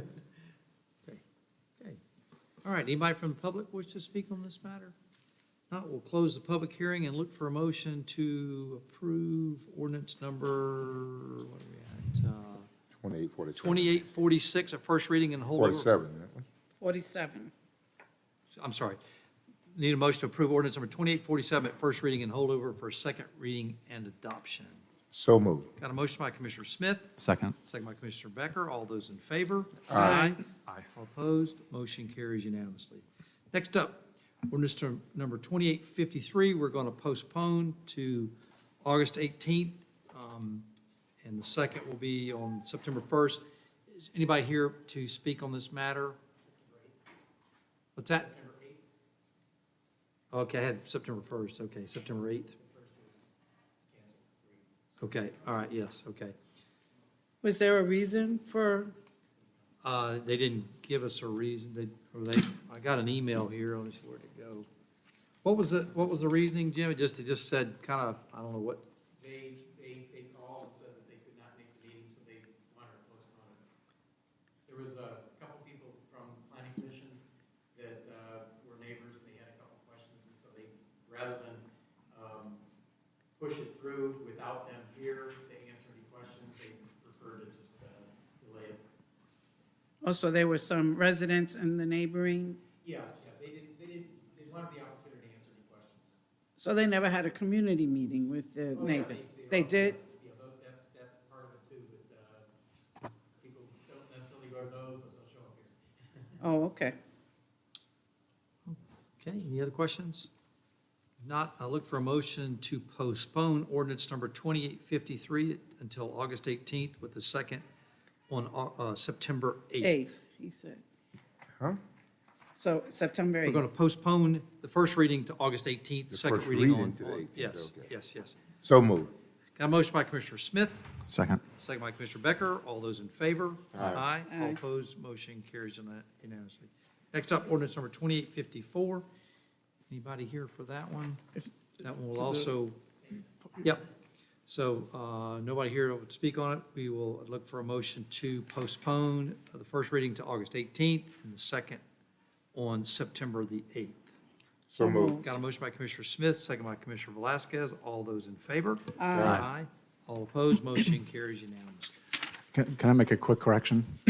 I misspoke. I'm looking at Arbor Ridge. I didn't want to offend anybody. They are 95-foot wetlands in Arbor Ridge. So, anyway, we have a second reading opportunity on that one. Okay, ordinance number 2850. Right. 55. Okay. Ordinance number 2855, an ordinance of the City of Apopka, Florida, changing the zoning from IL Light Industrial District to CR Regional Commercial District for certain real property located north of East Semron Boulevard and west of Semron Commerce Place, comprising 1.85 acres more or less, and owned by RAM SBC LLC, providing for severability and for an effective date. The applicant is proposing a rezoning from IL Light Industrial District to CR Regional Commercial District for approximately 1.85 acres. The subject area is highlighted in yellow and located north of East Cimarron Boulevard and west of Cimarron Commerce Place. The subject area is zoned IL Light Industrial District, and the proposed CR zoning is compatible with the existing commercial future land use on the subject area. In addition, the commercial future land use is found within the vicinity. The Development Review Committee and Planning Commission recommend approval of the proposed change of zoning to CR Regional Commercial District, and the recommended motion for this afternoon is to accept the first reading of ordinance number 2855 and hold it over for second reading and adoption on August 18th, 2021. This concludes my presentation, and I'm happy to address any questions that you may have. Any questions? Just one, just a little bit of education. What's the difference between a light industrial district and a regional commercial district? The regional commercial zoning permits commercial uses that are not permitted in the light industrial zoning. So things like a barber shop or a Okay. pet supply store, Okay. that would be permitted in the CR zoning. Or That regional would be commercial. considered what? That would be permitted in the regional commercial zoning. Oh, okay. Okay. Any other questions for Phil? Okay, anybody from public wish to speak on this matter? If not, we look for a motion to approve ordinance number 2855 at first reading and hold over for a second reading and adoption. So moved. Got a motion by Commissioner Velasquez. Second. Second by Commissioner Becker. All those in favor? Aye. All opposed, motion carries unanimously. Next up, ordinance number 2856. Ordinance 2856, an ordinance of the City of Apopka, Florida, amending the future land use element of the Apopka Comprehensive Plan for the City of Apopka, changing the future land use designation from commercial to industrial for certain real property located north of Ocoee Apopka Road and east of State Road 451, comprising 8.53 acres more or less, and owned by CLPF Candace North Star LLC, providing for severability and for an effective date. Phil? The applicant is proposing a small-scale future land use amendment from commercial to industrial for approximately 8.53 acres. The subject area is highlighted in yellow and located north of Ocoee Apopka Road and east of State Route 451. The subject area currently has CC, Community Commercial Zoning, and IL, Light Industrial Zoning. The applicant has applied for the IL, Light Industrial Zoning District for the southern parcel, and that is on the next agenda item. The proposed industrial future land use is compatible with the existing and proposed light industrial zoning districts and the properties and the surrounding area. The Development Review Committee and Planning Commission recommend approval of the proposed small-scale future land use amendment to industrial, and the recommended motion for this afternoon is to accept the first reading of ordinance number 2856 and hold it over for second reading and adoption on August 18th, 2021. This concludes my presentation, and the applicant and I would be happy to address any questions that you may have. Any questions for Phil? Are they dedicating any right of way for the widening of that road? Yes, they're also working on the signal at the intersection of Martin and Apopka? All right. Any other questions? Anybody from the public wish to speak on this matter? Not, we'll close the public hearing. Look for a motion to approve ordinance number 2856 at first reading and hold over for a second reading and adoption. So moved. Got a motion by Commissioner Becker? Second. Second by Commissioner Smith. All those in favor? Aye. Aye. All opposed, motion carries unanimously. Next up, ordinance number 2857. Ordinance number 2857, an ordinance of the City of Apopka, Florida, changing the zoning from CC Community Commercial District to IL Light Industrial District for certain real property located north of Ocoee-Apopka Road and east of State Road 451, comprising 1.67 acres more or less, and owned by CLPF Candace North Star LLC, providing for severability and providing for an effective date. The applicant is proposing a rezoning from CC Community Commercial District to IL Light Industrial District for approximately 1.67 acres. The subject property is located in yellow and located north of Ocoee-Apopka Road and west and east of State Route 451. The proposed IL Light Industrial Zoning District is compatible with the surrounding area, and the proposed light industrial zoning district is compatible with the previously proposed small-scale future land use amendment to industrial. The Development Review Committee and Planning Commission recommend approval of the proposed rezoning to IL Light Industrial District, and the recommended motion for this afternoon is to accept the first reading of ordinance number 2857 and hold it over for second reading and adoption on August 18th, 2021. This concludes my presentation, and the applicant and I are happy to address any questions that you may have. Any questions for Phil? Well, I guess I have one. Now, this is the same piece of property that we just voted on, correct? So why are we only changing the zoning for one portion of the property, not the whole parcel? The remainder of the parcel has the IL light industrial zoning, so the applicant is requesting just to rezone this highlighted portion, or this portion that's highlighted in yellow, which would be the remainder of the parcel, to light industrial. Yep. To match the other portion. All right, so does the applicant also own the little triangle that's out front? No, sir. No.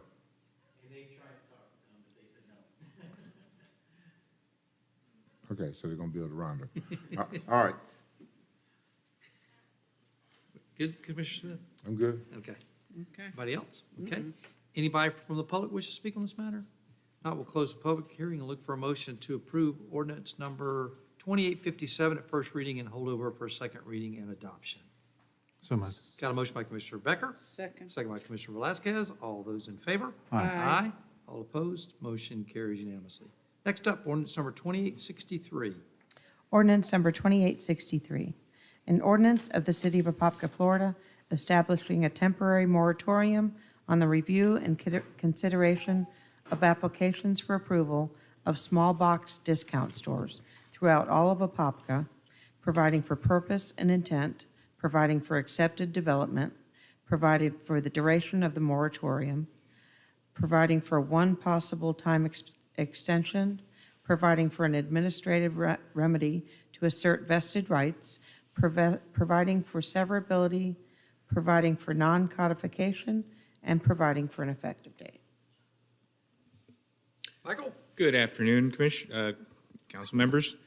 This is the ordinance that was contemplated at the last council where you directed staff to proceed forward with preparing for a moratorium and regulating what are the considered small box discount stores. So the moratorium ordinance is presented to you here, stating that the city will cease to consider applications for small box discount stores during the pendency of this moratorium as staff begins to consider the proper mechanisms and potential regulations and requirements for these stores within the Land Development Code. The intent of the moratorium is to exist until January 31st of 2022. At such time, we may have the amendments to the Land Development Code prepared, but this gives the staff enough time to consider how to implement such regulation without going into just generalities of what these regulations could entail. But allowing the moratorium will stop any new applications from coming in prior to the development of the LDC regulations. Any Do you have questions? The only logistical question I have is, does this, so like, I'll use the latest example. So I think it was Family Tree that went in, or Dollar Tree that went into where the Royal Pets used to be. Is this both in existing locations, or is this new builds, new brick and mortar locations, or is this both? Any application for such a use will not be considered. Gotcha. Whether it's a new location or an existing location, during the pendency of the time that staff is seeking to amend the land development code. Got it. So this moratorium doesn't stop the ones that already applied to come into the city? Correct. The moratorium specifically lists exceptions, which include if you've already had an application that's already been considered, if you've gotten all the prerequisites to receive your building permits. If you're already in the pipeline, you're in. This is going to basically close the gate for folks that have not gotten into the pipeline yet.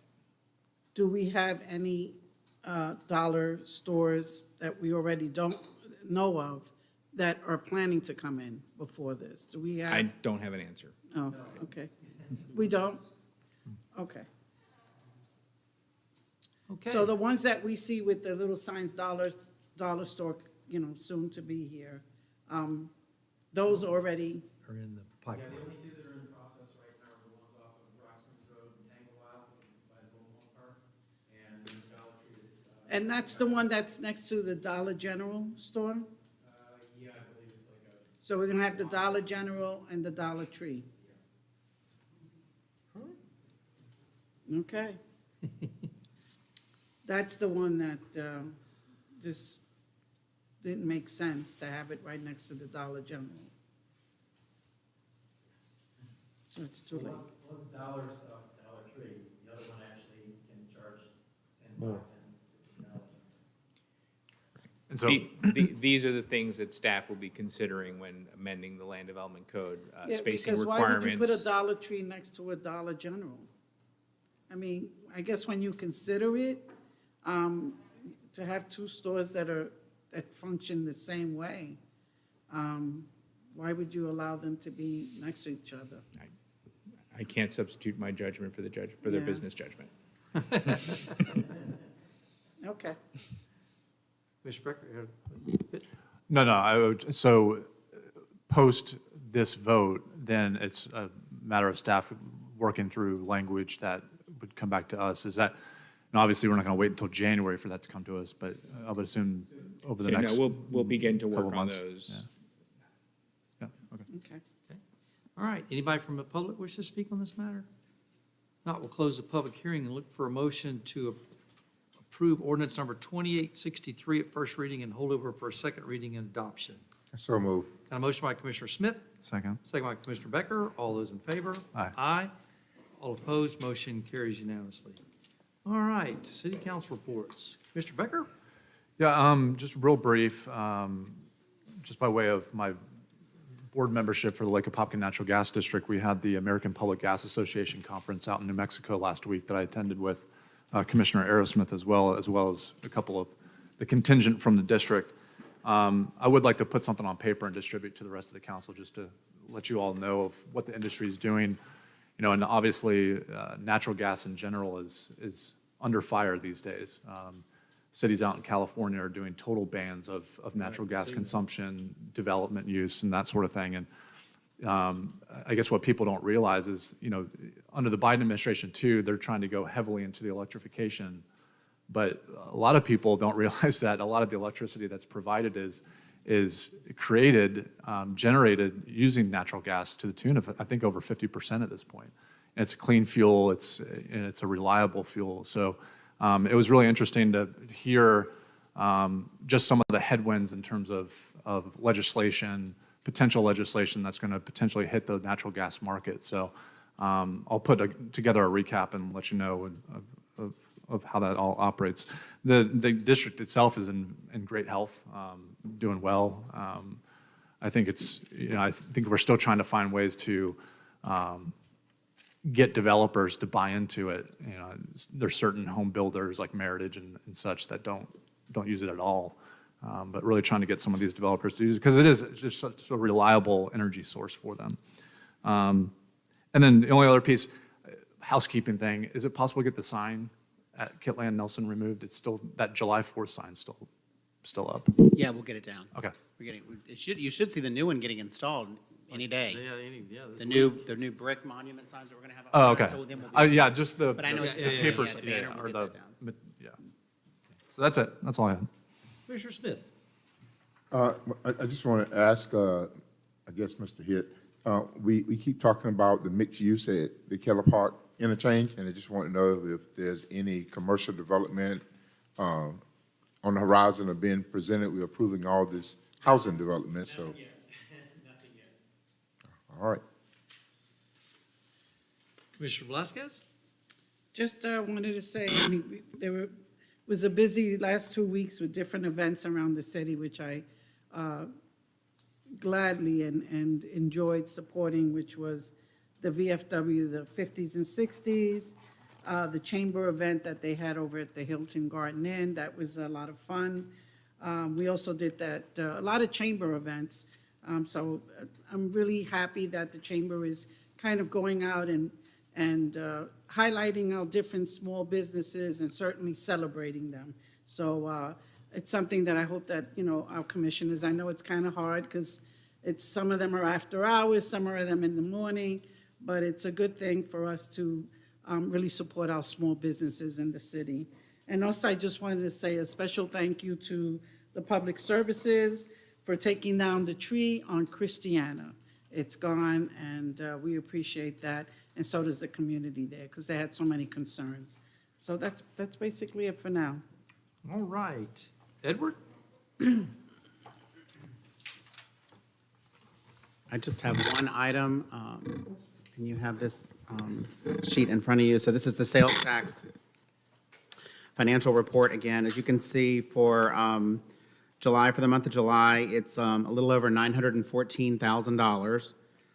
If you look back, what I kind of do is I kind of compare this back to 2019. Let me start first where we are here. So if you look back to last year, fiscal year 20, it's a 67% increase over that month.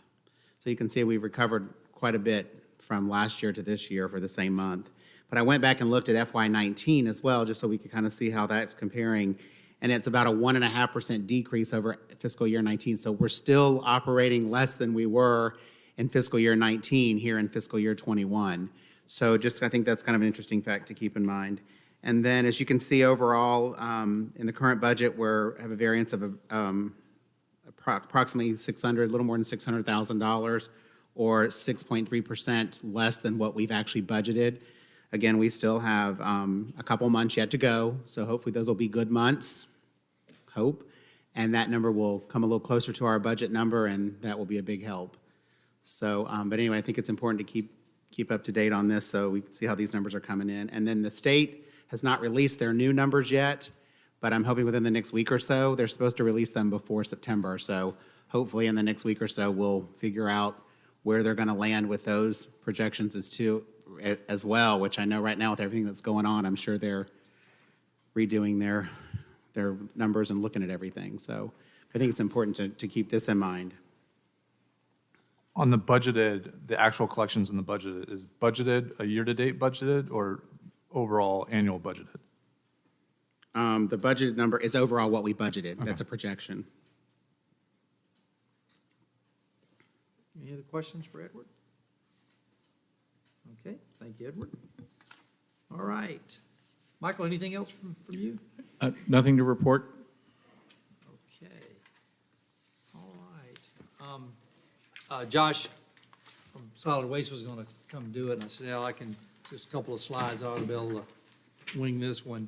And we had some people that, that are Fifth Street parking lot, which everybody, just, admires, and they're so excited about, the improvements there at the parking lot. But one of the things that we've got is a bunch of unsightly garbage cans, and we've had some complaints about flies and, things that are flying around the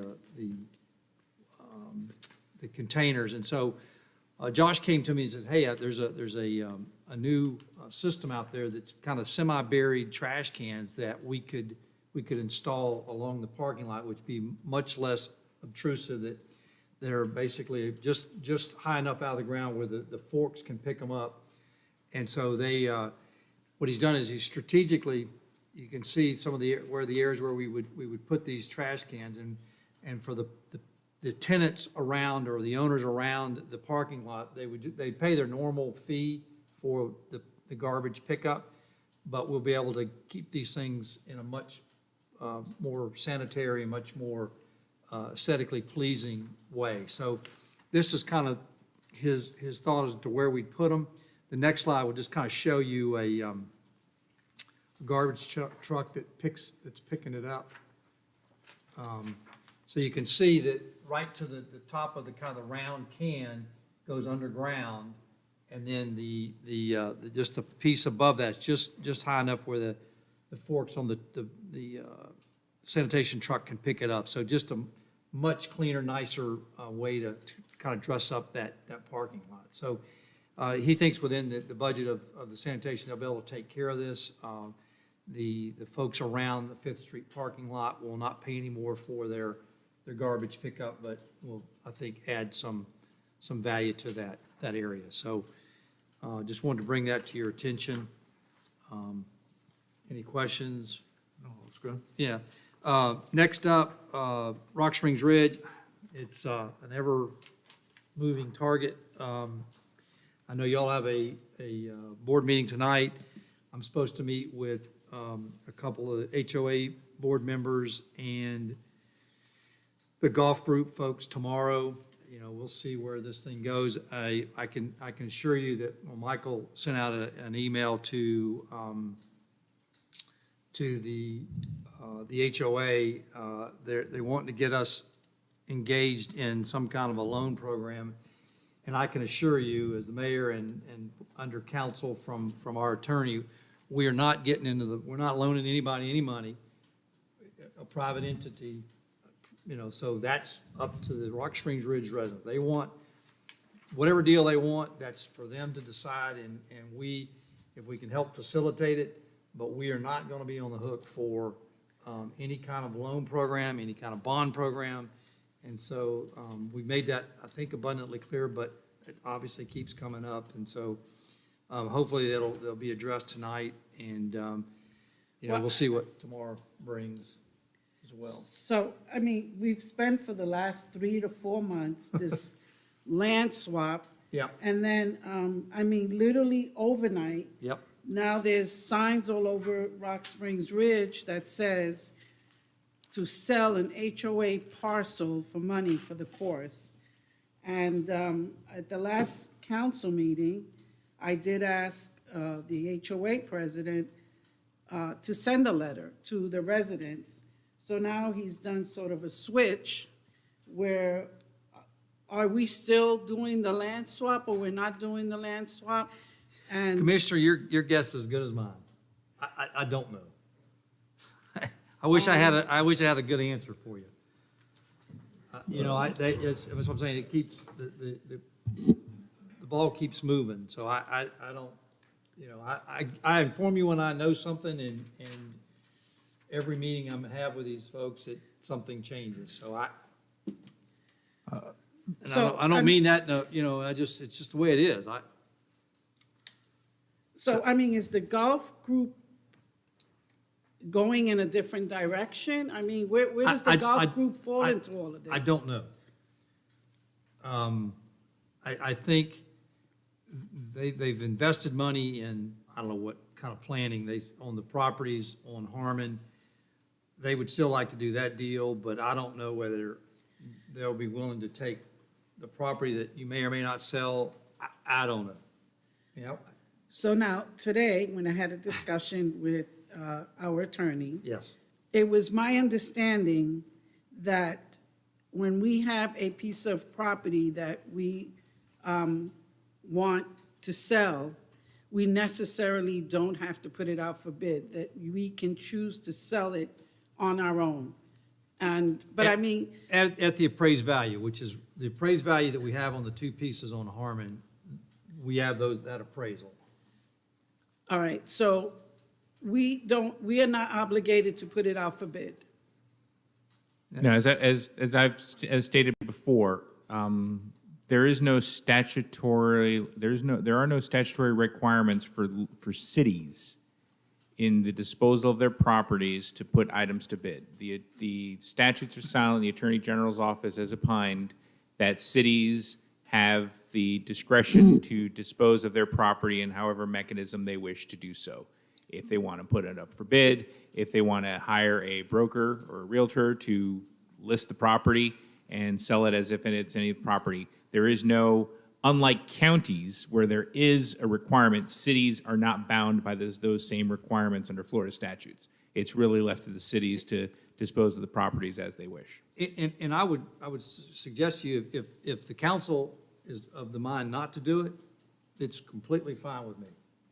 I'll go back 6 months or however long we've been dealing with the latest, with all these changes, is they came to me with hey, how about this as a way to get the deal done? So we control our own destiny with the golf course, the former golf course. I said, sounds like a reasonable idea.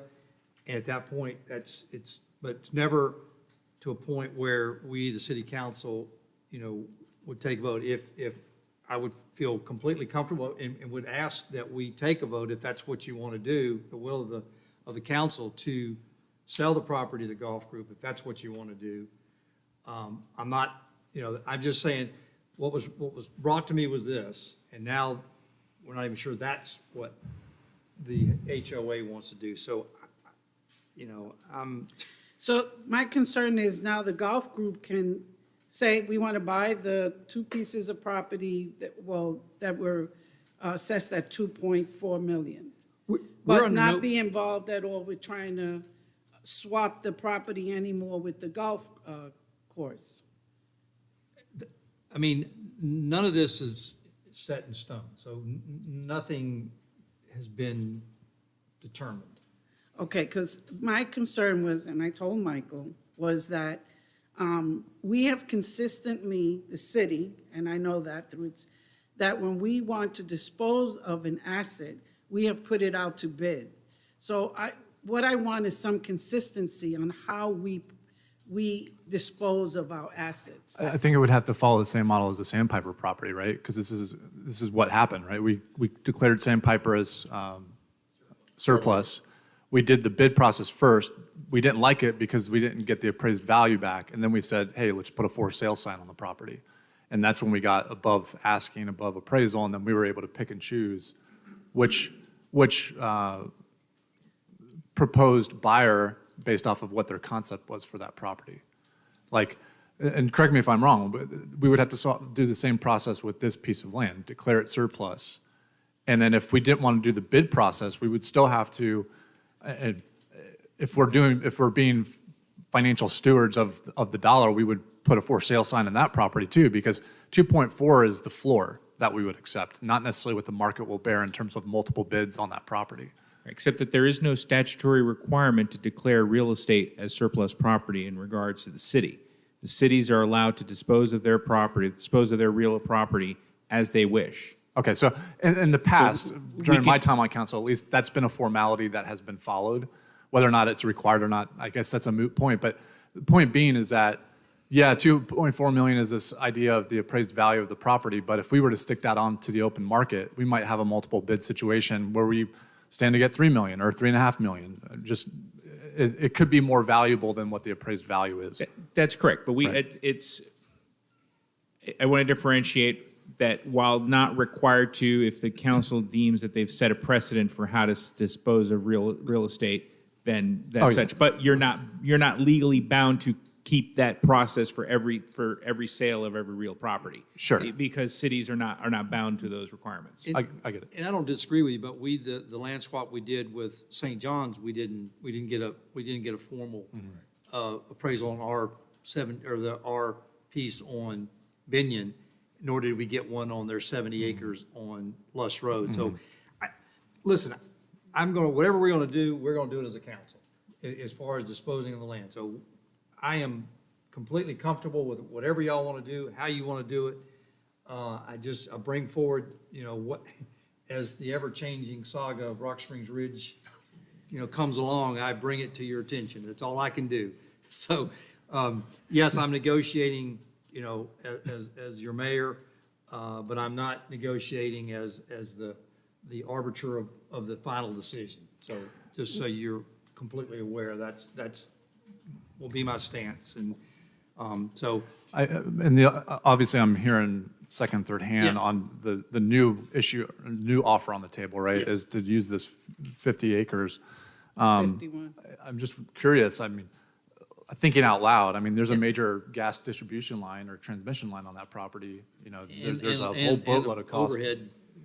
Now, if the developer that's offering the money to the residents, then that's a moot point. The developer's gonna have to take that on, but I'm gonna be interested to see what fruit this latest offer bears. I don't know. Yeah, Michael reached out, and we made sure that it does have the ability, you have the ability to build homes on there, so. Right, it's when it, I guess my counsel to this council is that this, whatever the association is doing, whether they're selling or whatever transaction, this is a transaction between two private parties, which the city should not take an official position on. This is similar to any other transaction between a property owner and a potential developer. We have advised the association's council, because they did ask what ramifications the Wekiva protection plan would have on the property. The lot is not within the protection plan area, which restricts land use to at most 2 units an acre. However, they will be subject to, under our comprehensive plan, those requirements and the objectives for development in that area when it comes to environmental preservation, some conservation, the encouragement of cluster developments, however they're planned. Now, we have no idea what proposed development they want to have on the site, but at this point, that is a private real estate transaction between two private parties, of which the city is not. I can't make the policy. I'm advising the council that there should be no official position on the part of the city in regards to that transaction. So, so since now they've put, the HOA board has now said, all right, we're going in a different direction, then we should officially be stepping away from it and no longer have any meetings with them, any more dealings, because we're giving them an option. We're giving the golf group an option. If it doesn't work out with that, we'll come back to this swap. So either we're in or we're out. And at this point, since the HOA has made an announcement that they're going in a different direction, I feel that the city should now say, cease and desist, we are not negotiating. There's no negotiation. Why are we giving the golf group this option where should we go back with the HOA and deal with the 51 acres, or are we going to stay with the land swap? Well, that's a position for you, the council, to make. However, there is no agreement in principle. There is no letter of intent. There is no memorandum of understanding between the city and the golf group as to what options the golf group has. A lot of it has just been proposals, not necessarily even proposals, discussions, possible options at this point in regards to the city. If there is a hitch, and it's what I have already advised the HOA's council, is that the city will, I am counseling this council that any appropriation, any issuance of bonds or appropriation of public funds to finance the purchase of the golf course by the HOA, in my opinion, is not authorized by Florida statutes. So they are going to have to come up with a funding mechanism to complete their purchase on their end, but it cannot be accomplished by using the city's authority to levy bonds to be paid by special assessments by the residents. such of a use of public funds for a private purpose is not, in my opinion, is not authorized by Florida statutes, and I am advising this council of that. All right, so I understand all that, but as of right now, I feel that we should now just say we are no longer in negotiation with them. They don't have a choice. They've already chosen that they're going to now go in a different direction. So for me, Harmon is off it's off. It's not a deal anymore. It's not part of the proposal. Let's end our negotiation with the land swap with the golf group, because now the HOA has chosen to go in a different direction. So let the golf group now deal directly with the HOA. Is that like unreasonable? Is that unreasonable? I'm not going to opine whether it's reasonable or unreasonable. However, I am your counsel. I can only act upon your direction, the direction of the council. So if it's council's decision to cease negotiating or cease assisting or facilitating such a negotiation, if that's your decision, I have to abide by your decision. I do not dictate policy. I cannot. I'm simply your attorney. So I will abide by the decision of this council. Well, Can I ask a couple other questions? Sure. Real quick, just logistical ones, because it may impact any further questions that Commissioner Velasquez has. The 51 acres that they're potentially talking about now, is that part of the PUD? Yes, it is. Okay. It is within the PD. Okay, so that would be offsetting open space requirements that would have been contemplated at the beginning of the PUD formation, correct? Well, at that point, if they come in, they would be coming in to amend, speaking hypotheticals now. Sure. If we have the new developers coming in to redevelop and presents their proposal, then we'd be looking at an amendment to the PD. And it would open up to amend the entire PD to accommodate such use, to accommodate the open space requirements, to accommodate any type of clustering. And then that would be, at this point, contemplated. Gotcha. And then the 42 acres that's abutting it to the west, that longer strip, I understand that to be Gopher Torres Conservation Area. Is any part of the 51 acres conservation area, or is that completely unencumbered in terms of conservation? I'm not sure the details of how much of that 50 acres is within their conservation area. But again, all of these things would be re-examined and reviewed as part of the PD amendment process. so now at that PD, if that were to get to that stage, I kept hearing cleaning it up. Part of the challenge that we had was that the Rock Springs Ridge community, as it is right now, has been overbuilt by X amount of homes. That's not correct. That's not It's not factually correct. correct. No. So those 300 acres that keep going around and round, No, you're saying doesn't exist? No, based on the overall acreage of the PD Right, and the land use designations that are within the PD has two different land use designations. It has the RE, which is 1 unit per acre, and it has the RVLS, which is 2 units per acre. Based on the acreage and the 2 units and the number of units that are actually built on the site, by our calculations based on the densities, it is underbuilt by 17 units based on the overall development. What has been explained to the association, I've also explained to this council, is there is a typographical error in the second amendment to the PD. Somebody double counted the golf course. The subsequent amendment to that removed that calculation, and therefore the golf course is included in the overall acreage of the PD. So it is corrected, though? It is corrected. when was that corrected? Ooh, this was years ago, it's the third amendment or the fourth amendment?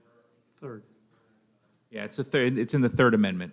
So that 300 acres is, Right, what simply happened is somebody put all the development agreements have the overall acreage, and then they had a separate clause, separate item, this 300 acres golf course. What somebody did in the second is took the overall and saw the 300 and for some reason added a plus and put an equal and ended up counting the golf course twice. So right now, the total amount of homes in Rock Springs Ridge is correct. Yes. It's not overbuilt. It's not They don't overbuilt. have It is the- actually underbuilt. They only have the density to build 17 more homes.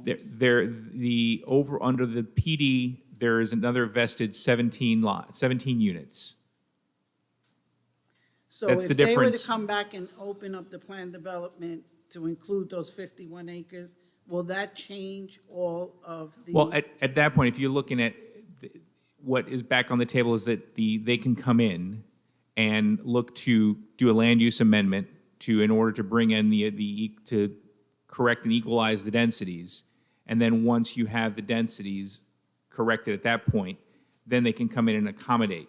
So if they could, in theory, change the land use designation to the 50 part, I think the 50 acres is actually under the RE land use, which is 1-to-1.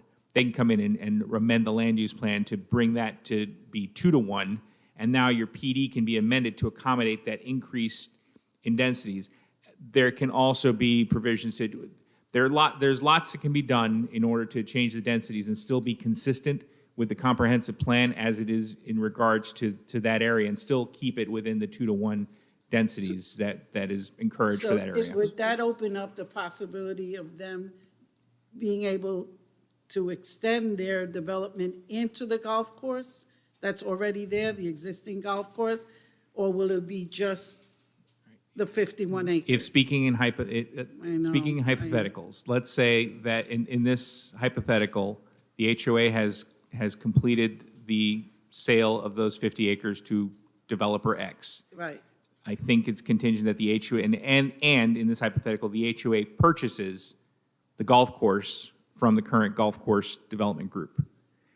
At that point, the HOA and the developer, when coming in to amend the PD, can actually even change the land use designation of the golf course area to recreational, which would then, once changed to recreational, there is no vested right to build residential within an area with a conservation or a recreational land use designation. And now we begin to adjust the acreages to accommodate the density when you have an area that's going to not have a residential land use, and therefore that you can, in essence, stop residential being constructed on the golf course because now it doesn't have a residential land use. So one of the things that we would do, if you somehow we can figure out Rock Springs Ridge buys the golf course, one of the things we do, we'll clean up the PD, which needs some cleaning up as a part of whatever transaction. If you come up with a transaction, the city would like to come back in and take care of all these items, and so we've got a nice clean PD that everybody's. Right. The important thing is that in any amendment to the PD, none of the current property owners would lose any of their vested rights. Okay, but, so, I know I'm kind of beating around the bush, and I really apologize. The HOA has now put out, we're going in a different direction. So where does that leave us as the council and the land swap? Basically, that's what I'm looking for. We haven't done anything, and we won't do anything without a council vote. Right. There's no form. But we're leaving it open for them to have a choice. Well, except that there has been no formal offer of a land swap. This has just been, it's been in discussions. There's nothing written to propose such a land swap.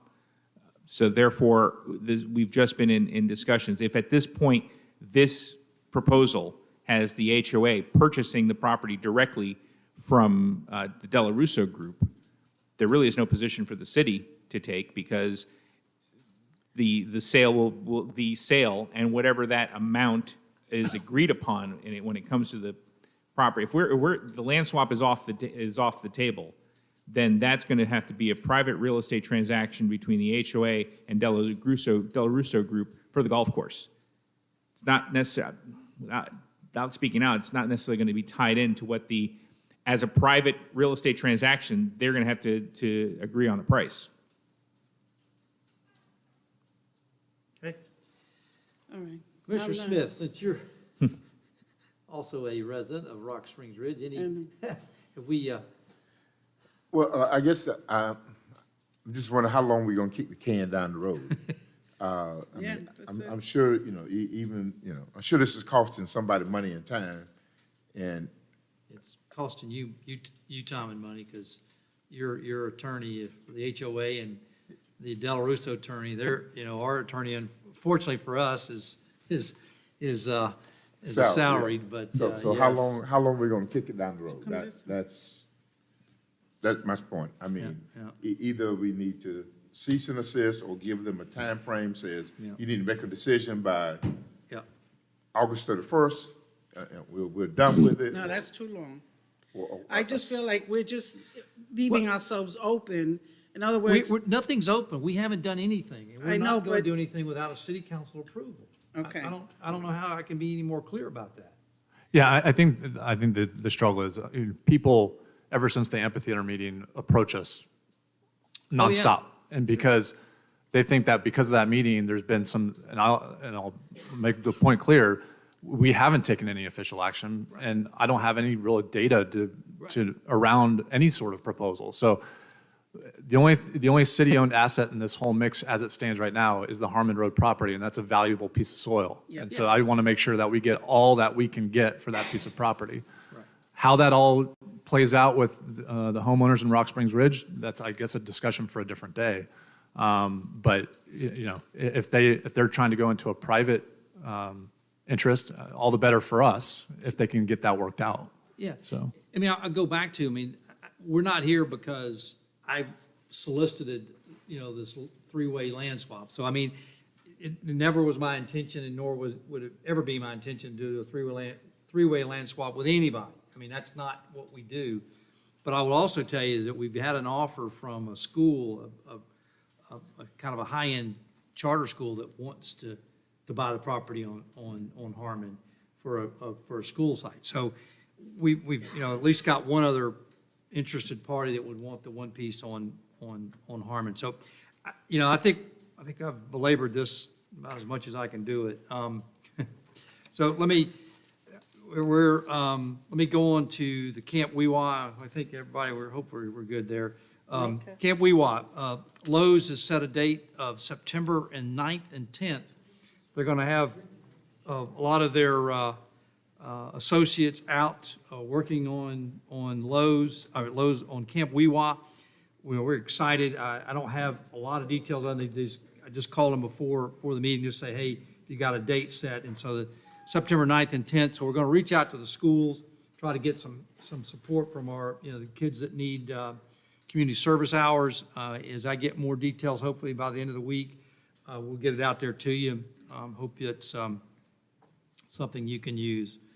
The COVID update, folks, it's bad, and I'd like to reach out to those that if you've got any hesitation and to get the COVID vaccination, I can tell you now's the time to get it. It's our hospitals a week ago.